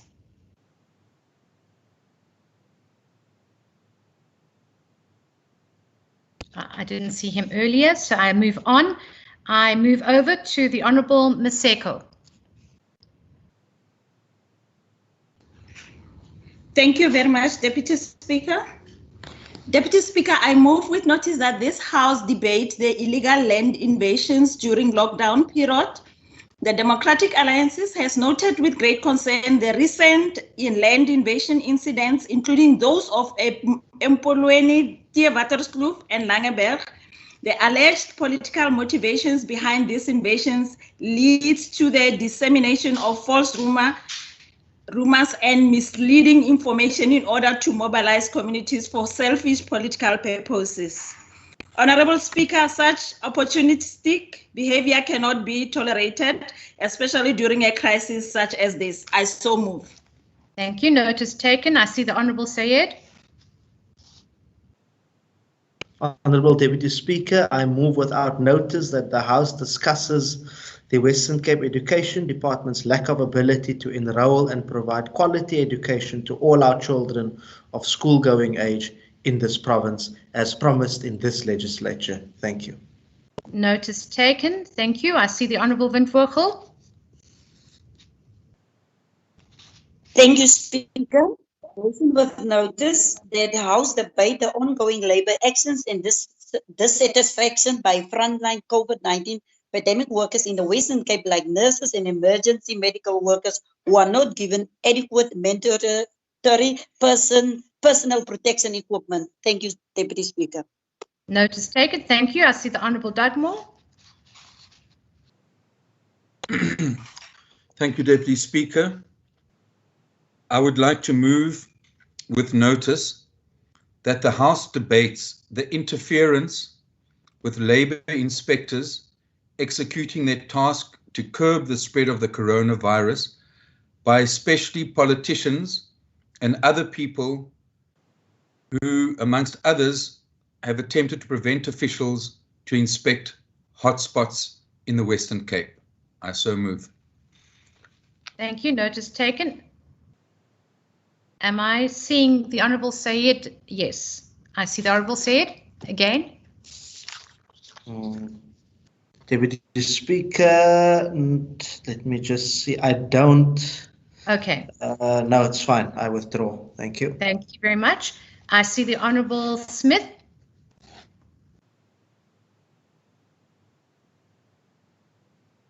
We are having an interesting day. And then I see the Honourable Barnes. Is she back online? Thank you, Speaker. There you go. There you go. Off you go. Thank you. On behalf of Member Buns, motion with notice that the House discuss the failure by the Western Cape Department of Social Development to maintain safe social distance between pool visitors in and around its offices. Thank you, Deputy Speaker. Thank you, Honourable Windvogel. That concludes notices. Deputy Speaker, just on a point of clarity, the Honourable Windvogel moved a motion in the name of Honourable Barnes. Is that the case, or is that motion moved in the name of the Honourable Windvogel for debate? It seems that Ms. Windvogel said that it would be in the name of Honourable Barnes. Can I clarify that, Honourable Windvogel? That's correct, Deputy. Thank you, Deputy Speaker. I just think for clarity, we just need to make sure, and I'm asking for your indulgence and ruling if that in fact is allowed. Okay, so I very clearly did say that we had to have the names of the honourable members in the desired order of speaking, and I think I have to abide by that because that was a ruling made before. So I would actually ask Ms. Van Vogel that we withdraw that last one, as I had called on Ms. Barnes, Honourable Barnes, earlier, and she did not respond to her slot to speak. So I'm not going to accept the last one based on the ruling that I had clearly stated prior to the notices of motion. Can I? Yes, I see you. Who am I speaking to? Is that Honourable Murray? Yes, I assumed my name was on that list. You said you've closed it now. Motion without notice? Yes, no, I don't see your name on the list. Unfortunately, that was notices of motion. That's correct. I don't have you on the list, Honourable Murray. Is this the list with or without notice? This is notices of motion. Notice you of are definitely on the other one. Oh, no, because I had Honorable Dartmoor said he moved without notice. So I wasn't sure if Cameron Dartmoor moved without notice and whether there's a mixture of the two now. I'm going to revert to Hansard, if I may, and see whether that was in the wrong category. If it so was, then we will have it withdrawn. If Deputy Speaker, if I could just assist you. Yes, thank you, Honourable Doug. It may have been a slip of the tongue, but definitely I moved with notice. That was my intention, to move with notice. Okay, I will accept that. Thank you, Honourable Murray, for being so sharp on what Honourable Dugmore said. I will accept that, but I will withdraw the last one from Honourable Van Vogel. Can I just check, has the Premier managed to enter the sitting? Not yet. Then I am going to then move on motions without notice in terms of Rule 150. We will now move there when I've now informed that as in the Programming Authority meeting of the 12th of May 2020, it was resolved that the political parties would submit the names of the honourable members in the desired order of speaking and who wish to move motions without notice in the sitting of the House. I will therefore recognise honourable members whose names have accordingly been submitted, alternating between the majority party and the opposition parties. So in this case, my list states that I recognise the Honourable Allen. Thank you. Thank you, Deputy Speaker. 1 minute. Who's calling on a point of order? Pat Letter, Deputy Speaker. Honourable member, yes. Yes, Deputy Speaker. I have received an information an hour ago from member Ayanda Barnes as well as member Denville Smith that they are struggling to get connected. They seem to have a problem where they are in the mountains. And likewise, I have then in our caucus communicated with Comrade Rachel Van Vogel as well as Comrade Pat Maran to take over the motions of the two members. This actually took place after the rules were read before the sitting started. So I thought I must bring this to your attention, Deputy Speaker. Thank you. Thank you, Honourable Member Lecker. But what it would have meant was that you informed the table staff so that we could actually make that special change in agreement with the House. Unfortunately, we can't do it after the fact. So if that does happen, that we can actually inform the table staff accordingly, please. And remember the chat, there is a chat opportunity there for the table staff to see that there is a problem with the connection. But I can't go back, unfortunately, now. The member can actually do that motion in the following sitting. So I recognise the Honourable Allen for motions without notice. Thank you, Deputy Speaker. I move without notice that this House extends our condolences to the family, loved ones and colleagues of the late Lungile Tom following his passing on Wednesday morning. That this House notes that the ENCA cameraman was no stranger to the Western Cape government and the Provincial Parliament. Our thoughts are with his wife Nandipa and his children and family. I so move. Okay, so are there any objections to the motion being moved without notice? Any objection to the motion itself? No. No. The objection will then, no objection, the motion will be printed on the order paper. I then move over to Honourable Dugmore. Thank you, Deputy Speaker. I move without notice that this House notes the chaos at certain Western Cape sites meant to be safe shelters for the poor and homeless during the COVID-19 pandemic, and the inadequate measures in place there to reduce the infection rate, but that operations of these testify to uneven testing, lack of isolation, poor communication on test results, and erratic handling of possible patients at quarantine sites during the lockdown. I so move. Thank you. Are there any objections to the motion being moved without notice? Yes. Object. There is an objection. The motion will be printed on the order paper. I recognise the Honourable Member Philander. Deputy Speaker, I move without notice that this House notes with sadness the passing of the second Western Cape nurse due to COVID-19 and extend our sincere condolences to the family of Nurse Ntombazikati Ngidi. A service to the people in the province, especially during this unprecedented time, is highly esteemed. Our thoughts and prayers are with the family, our friends and our colleagues during this time. I so move. Thank you. Are there any objections to the motion being moved without notice? No. There are no objections. Agreed to. I move over to Honourable Peter Murray.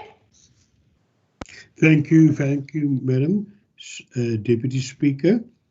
I move that this House ask the Premier, as a matter of extreme urgency, to request a relaxation of the regulations by the President, thereby allowing small and medium business enterprises in the Western Cape to operate, albeit under strict health precautionary measures, as it applies to other essential service providers.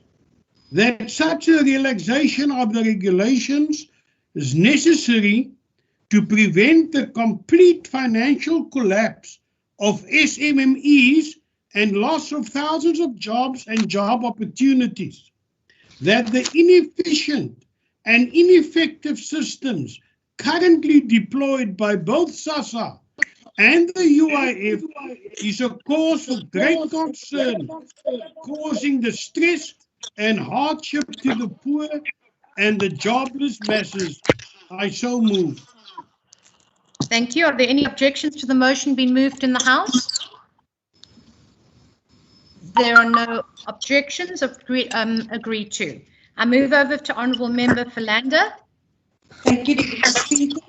I move that this House notes the observation of International Nurses Day observed on the 12th of May 2020 during an unprecedented time and commends nurses for heroic work in the fight against COVID-19.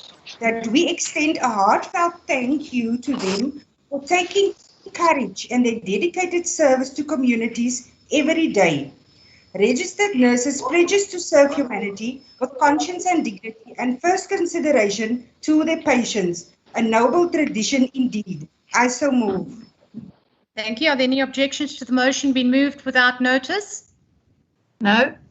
There's no objection. Agreed to. Before I do move on to the next person, I just want to mute everybody because there's a lot of feedback. I then move over to Honourable Smith. Please unmute yourself, Honourable Smith.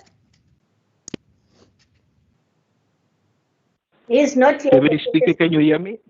I can hear you. Who am I speaking? Yes. Yes, Deputy Speaker, my motion without notice that the House notes the DA in the Southern Cape and other areas is known for its shenanigans in municipalities, and further that people are getting fed up as the DA even tries to manipulate local councils from secret meetings behind closed doors like in George. I so move. Thank you. Are there any objections to the motion being moved without notice? Objection. No There is objection. objections. No The motion will objection. be printed on the order paper. We have no time for grandstanding there. Thank you, Honourable Minister. I recognise Honourable Mackenzie. Thank you, Deputy Speaker. Honourable Deputy Speaker, I move without notice on behalf of the Democratic Alliance that the House applauds Premier Alan Winde for his exemplary leadership in taking the necessary precautions by going into self-quarantine. We thank the Premier for demonstrating the importance of each individual taking personal responsibility in this way. These are essential actions in the fight against COVID-19. I so move. Thank you very much. Are there any objections to the motion being moved without notice? No. No. I object. I hear an objection. The motion will be printed on the order paper. I recognise the Honourable Windvogel.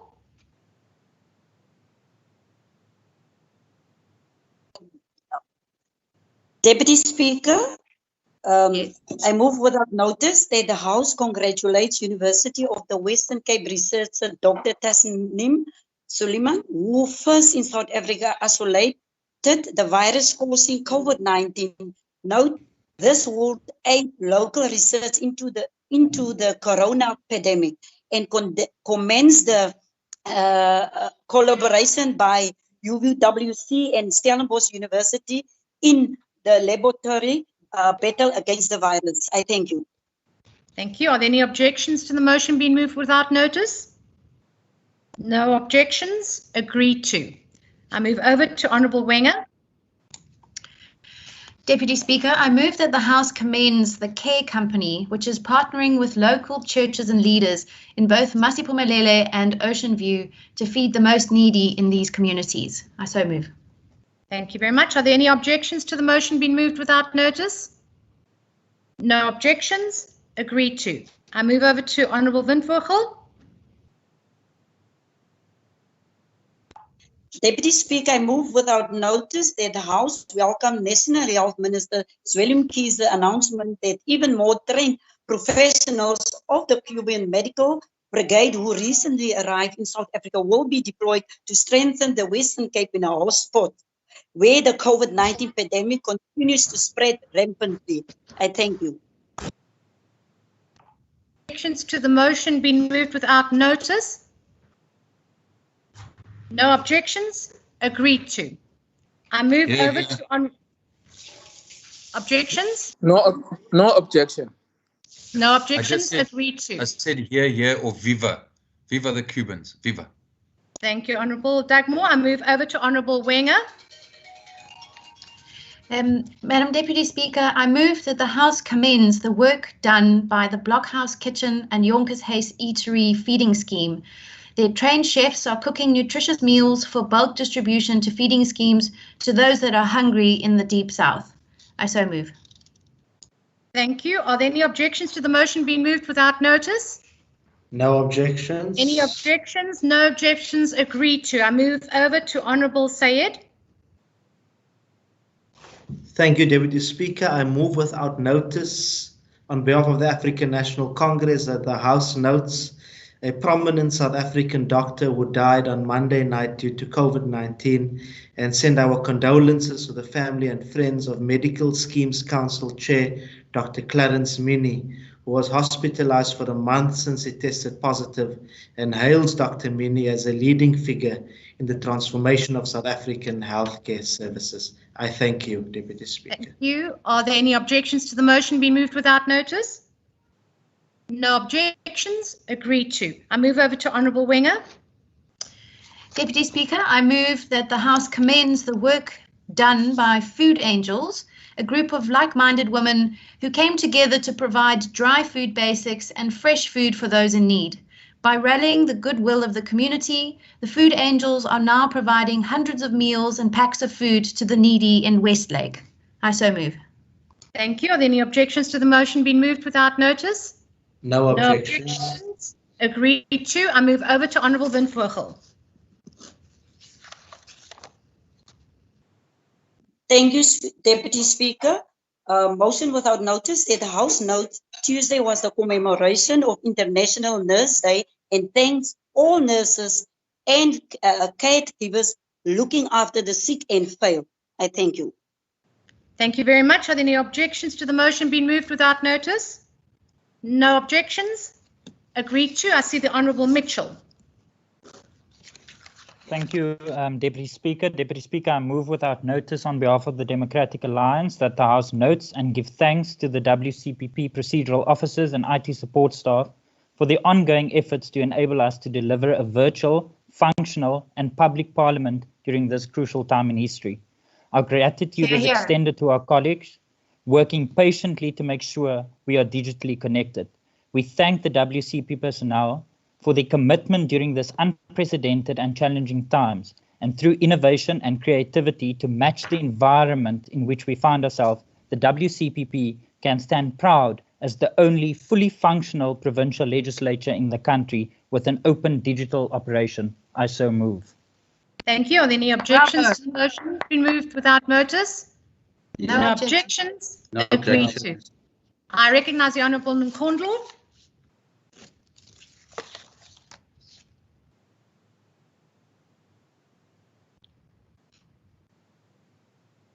Honourable Nkondlo? No. I'll move on to Honourable Philander. Deputy Speaker, I move without notice that ANC Minister Lindiwe Zulu urgently reconsiders draft regulations that proposes the banning of cooked food for distribution by NGOs and voluntary individuals. For many, these cooked meals are the only food for the day. Should it be banned, many will die of starvation. There are means to allow for safe distribution of meals. Regulation should be amended accordingly and should not be banned. I so move. Are there any objections to the motion being moved without notice? Objection. It's simply not true. It's simply not true. There are objections. The motion will be printed on the order paper. I recognise the Honourable Lecker. Deputy Speaker. Deputy Speaker.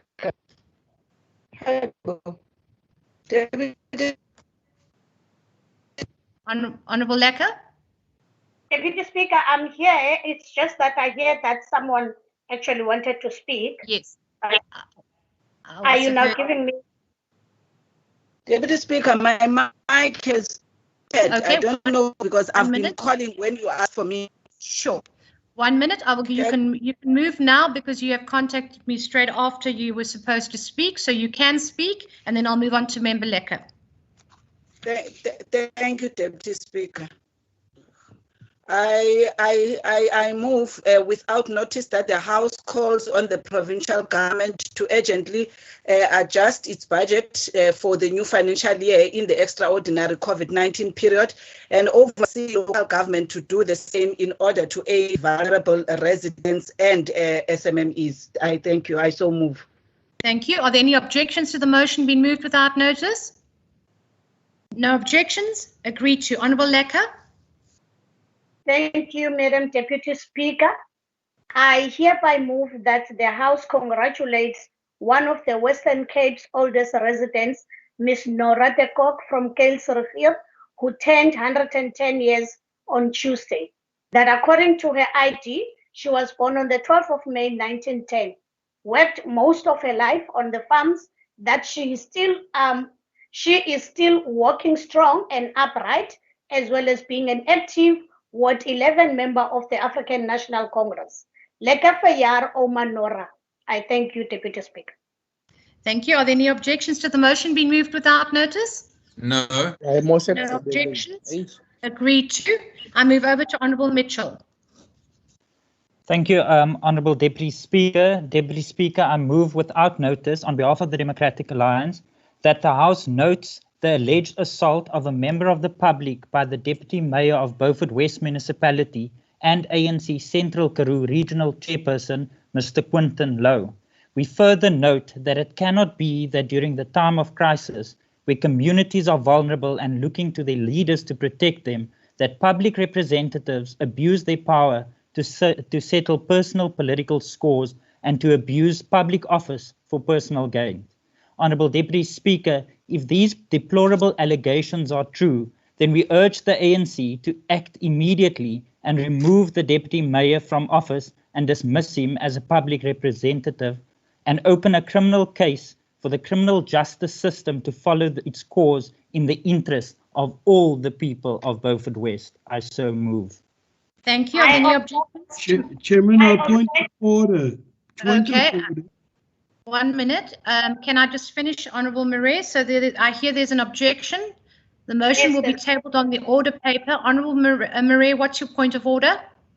The motion itself says he condemns it, and then he says if it is true afterwards. It's contradictory. It's either true or it's not. He can't ask the House to condemn something and then say if it is true. Honourable Member, it's not my job to assess the content of the motion. Honourable Deputy Chief Whip. No, I just wanted to say I moved without notice that the House notes that it was alleged. So the Honourable Member must listen to the motion. Thank you, Honourable Member. I move over to Honourable Sayed.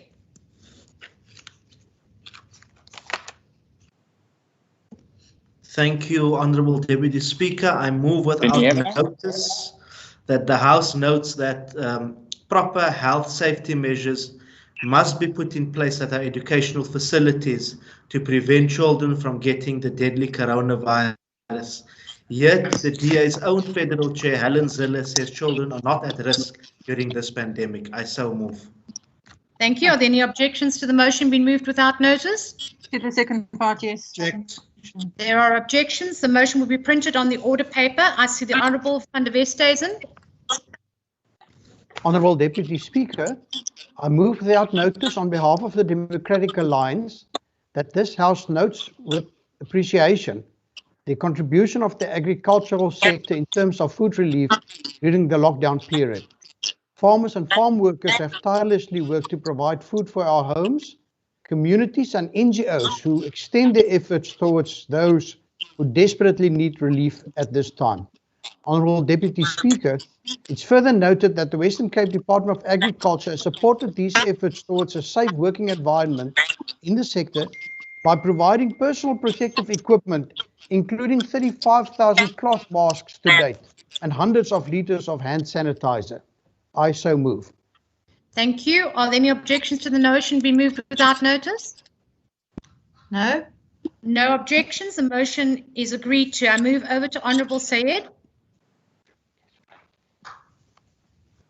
Thank you very much, Honourable Deputy Speaker. I move without notice that the House notes with dismay that WCED data that almost 600 children in the Western Cape still has not been placed in a school, despite the fact that the halfway mark of the academic year approaches, and that these 583 minors by law must be in school. I so move.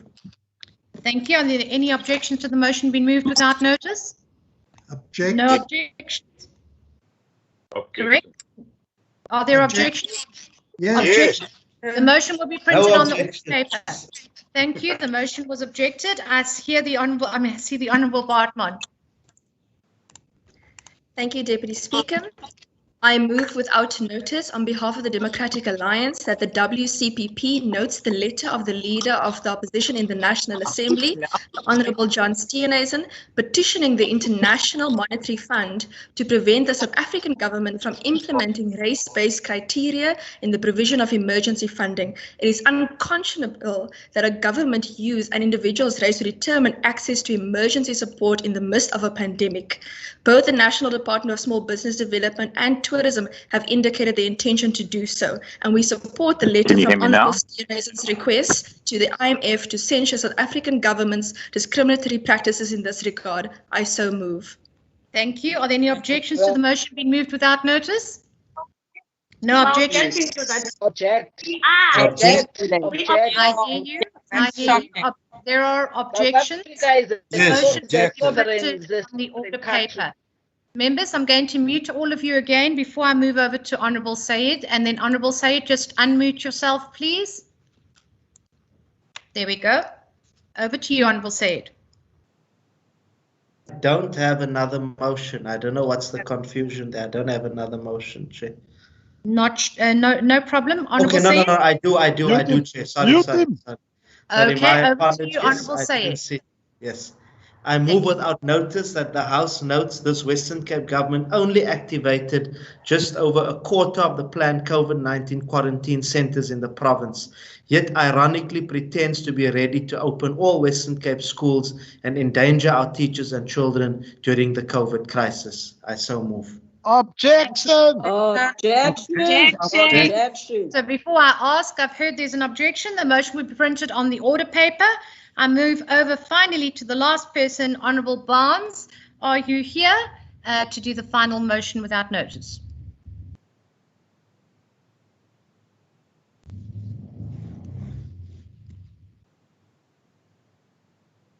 I'm assuming, Honourable Lecker, that she still hasn't been able to get connected.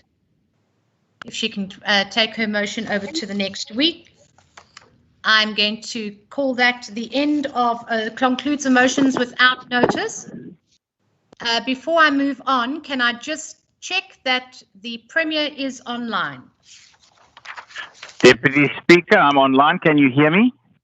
Yes, we can hear you. Thank you, Premier. We're very happy that you managed to get past that.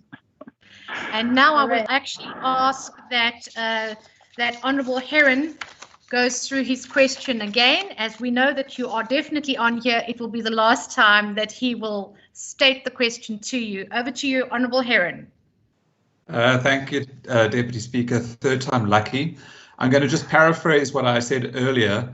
I think there's 2 points that I wanted to make. First of all, I was relieved to hear Minister Bradell say yesterday in the ad hoc committee, and also to read the Premier's opinion piece, that the COVID-19 stats are not a competition, because I have been quite concerned with what appears to be a competitive approach by this government around testing, better testing, and now debating the comorbidities of those who've died.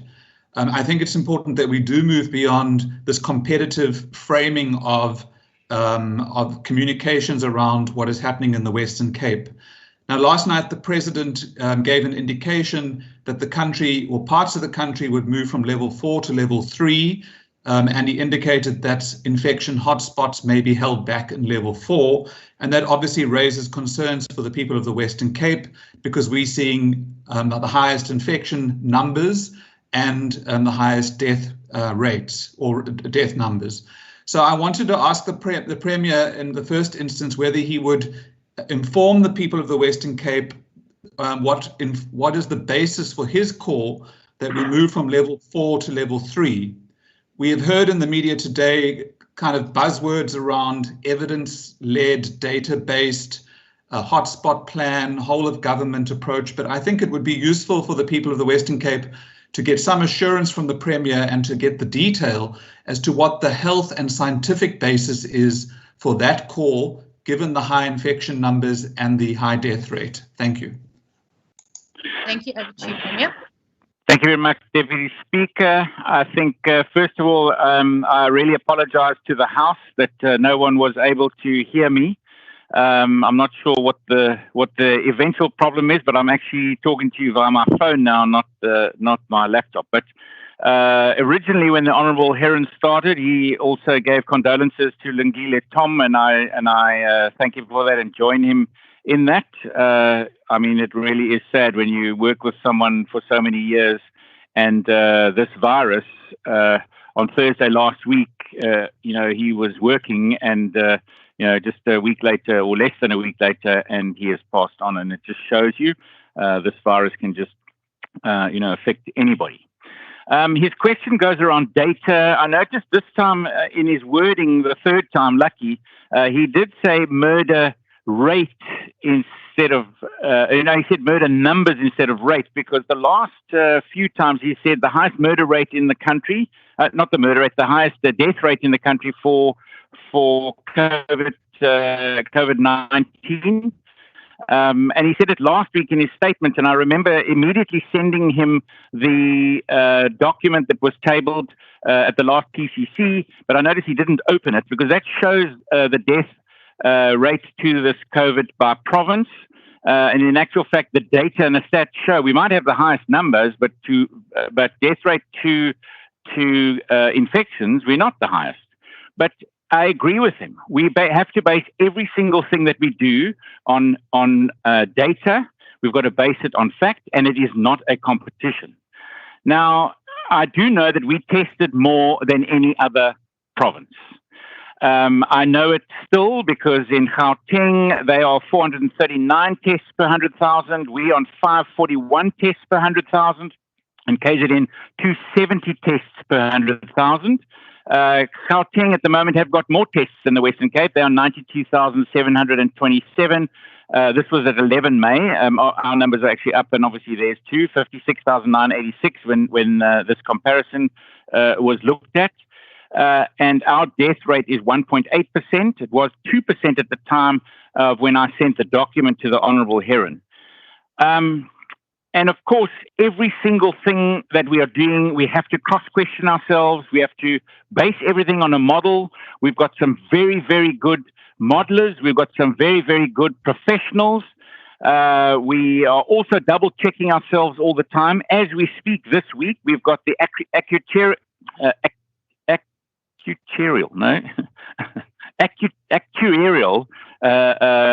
South Africa is with us. And then there's a group called MASHA. That's the modeling group from UCT.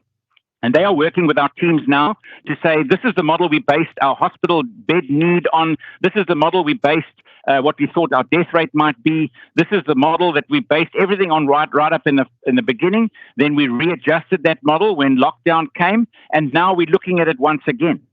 And we continually question and ask questions. We also link in with our national counterparts. So our department is always linking in with Professor Karim and Dr. Pillay, also putting our numbers on the table. And because we have to continually cross-question, this is something that the world has been dealing with. Luckily, there's other parts of the world that have dealt with it earlier than us. And so that does give us some reference. But we also have our own unique environment here in South Africa and obviously here in the Western Cape. And we keep working with the data and the stats. We keep feeding it through to national. We're the only province that has actually put all of the data out in the open domain because we also then ask for further. Anybody can actually look at our data and come back and give their opinion on it, because we do believe, and we're going to be very shortly taking our dashboard down to even ward level, that you'll be able to see ward level infections, those that have actually come through the virus, and on the other side, you'll see those that are positive and those that are negative.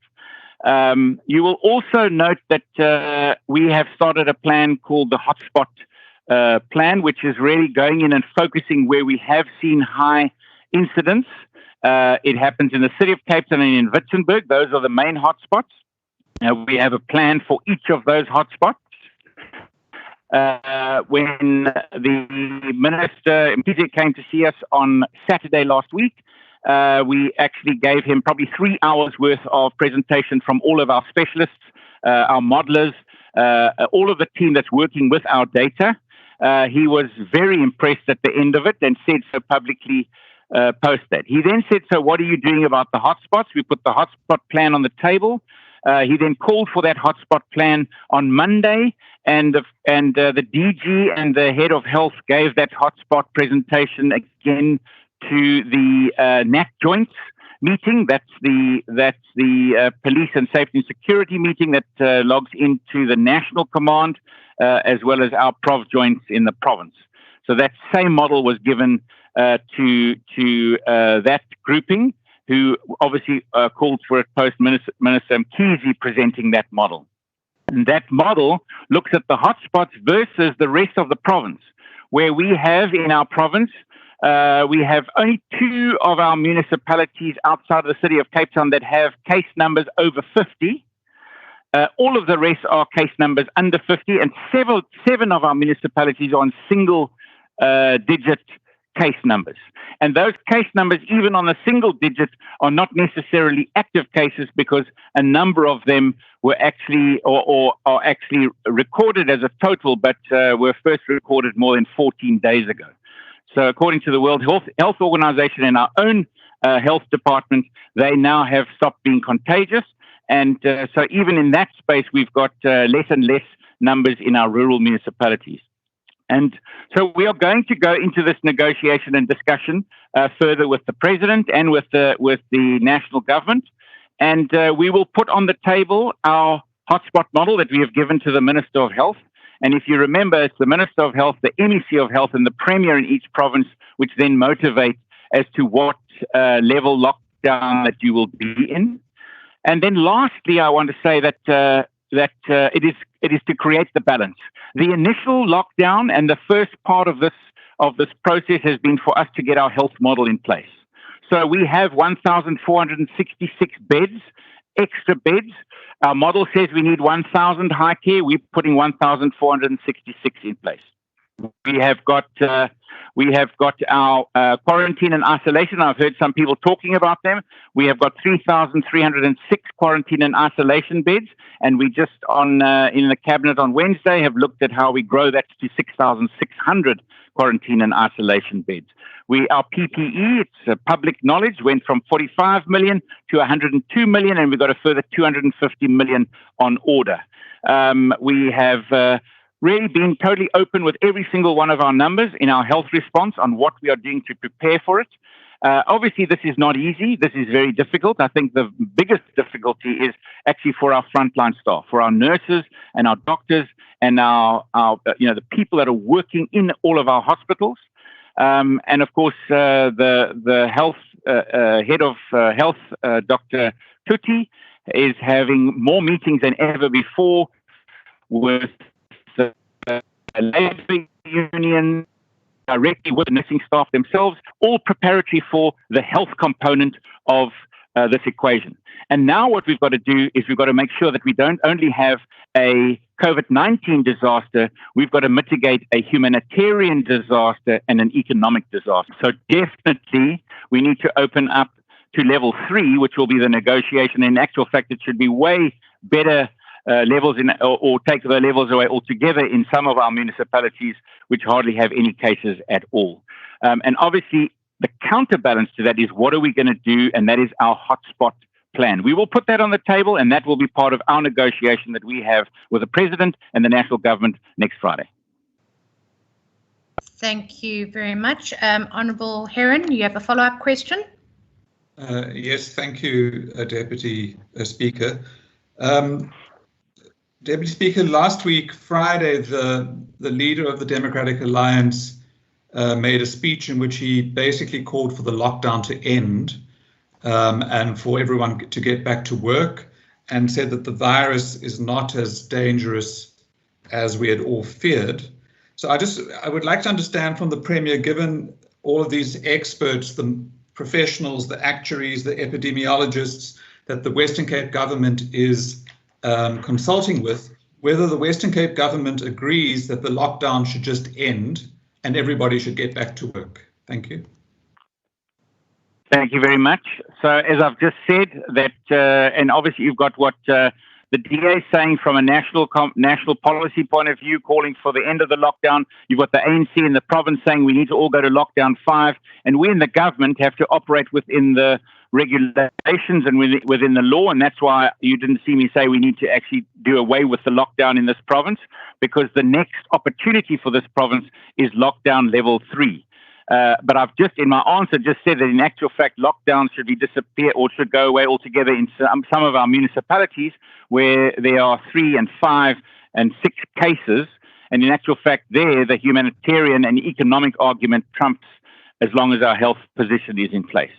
But definitely in our hotspots, and that's why we have put this plan on the table, that we have to make sure that in our hotspots, we are dealing with the spread of the virus, that it doesn't spread faster than the projections by the specialists, by the people who have advised.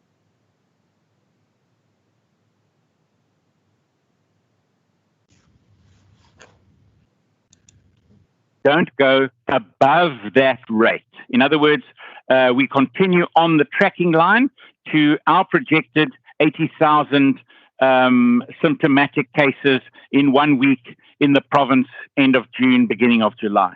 That's the pathway. If we go way above the projected line, in other words, we double more than 8 more or less than 8 days, that gives us an indication of whether we are above and below the line. If we start doubling in 6 days or 4 days, following perhaps what happened in New York, well, then obviously we've got to then have other mitigating practices in place.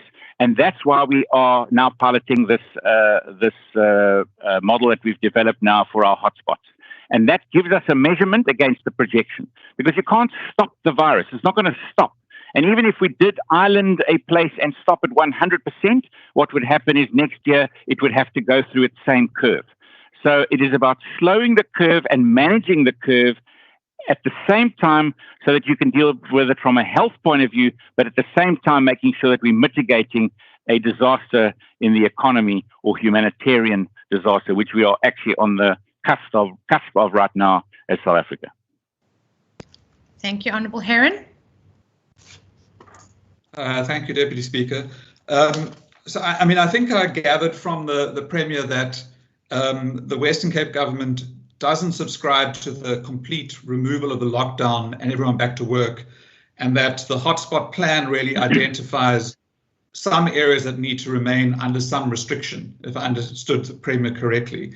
And so I want to ask the Premier whether the communication around ending the lockdown, some of the comments that he's perhaps made around relaxing exercise, some of the comments that have been made by his colleagues who are members of the National Assembly around the surface protests, whether those kinds of messages assist us to ensure that residents that need to comply and to remain vigilant will do so.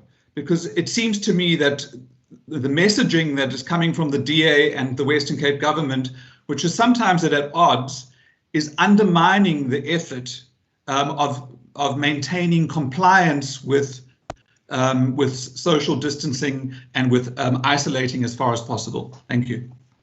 Thank you. No, I reject that absolutely. I mean, we noticed the day after you had the population locked down in total lockdown, and we noticed then exercising was allowed. It was, I think, we didn't apply common sense to it. In the Western Cape, we had half of the exercise time period in darkness, and what we also did see is mass people coming out, and our communication was very clear. Please, this is not a free for all, and you would have seen exactly the next day there was lots of law enforcement to make sure that we adhere to those rules. At no time have we ever said we need to break the rules. And exactly the same, doesn't matter where it is in the province, and especially in these hotspots now, we have to make sure that we get behavioral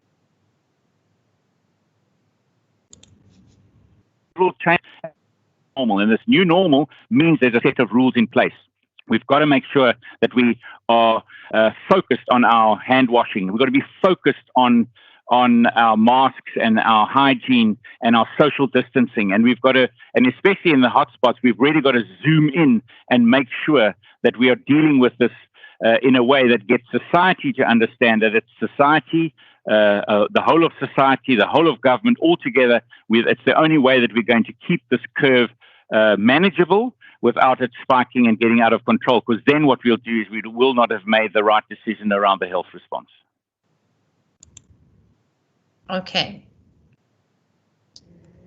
Thanks, Premier. You're a little bit delayed there. I assume that's the end of your answer. Members, we have 2 minutes left, so I'm going to take a decision that we are not going to start the next question. It would not do any justice to a next question when, as you're asking the question, you have to stop the question because the 20 minutes is up.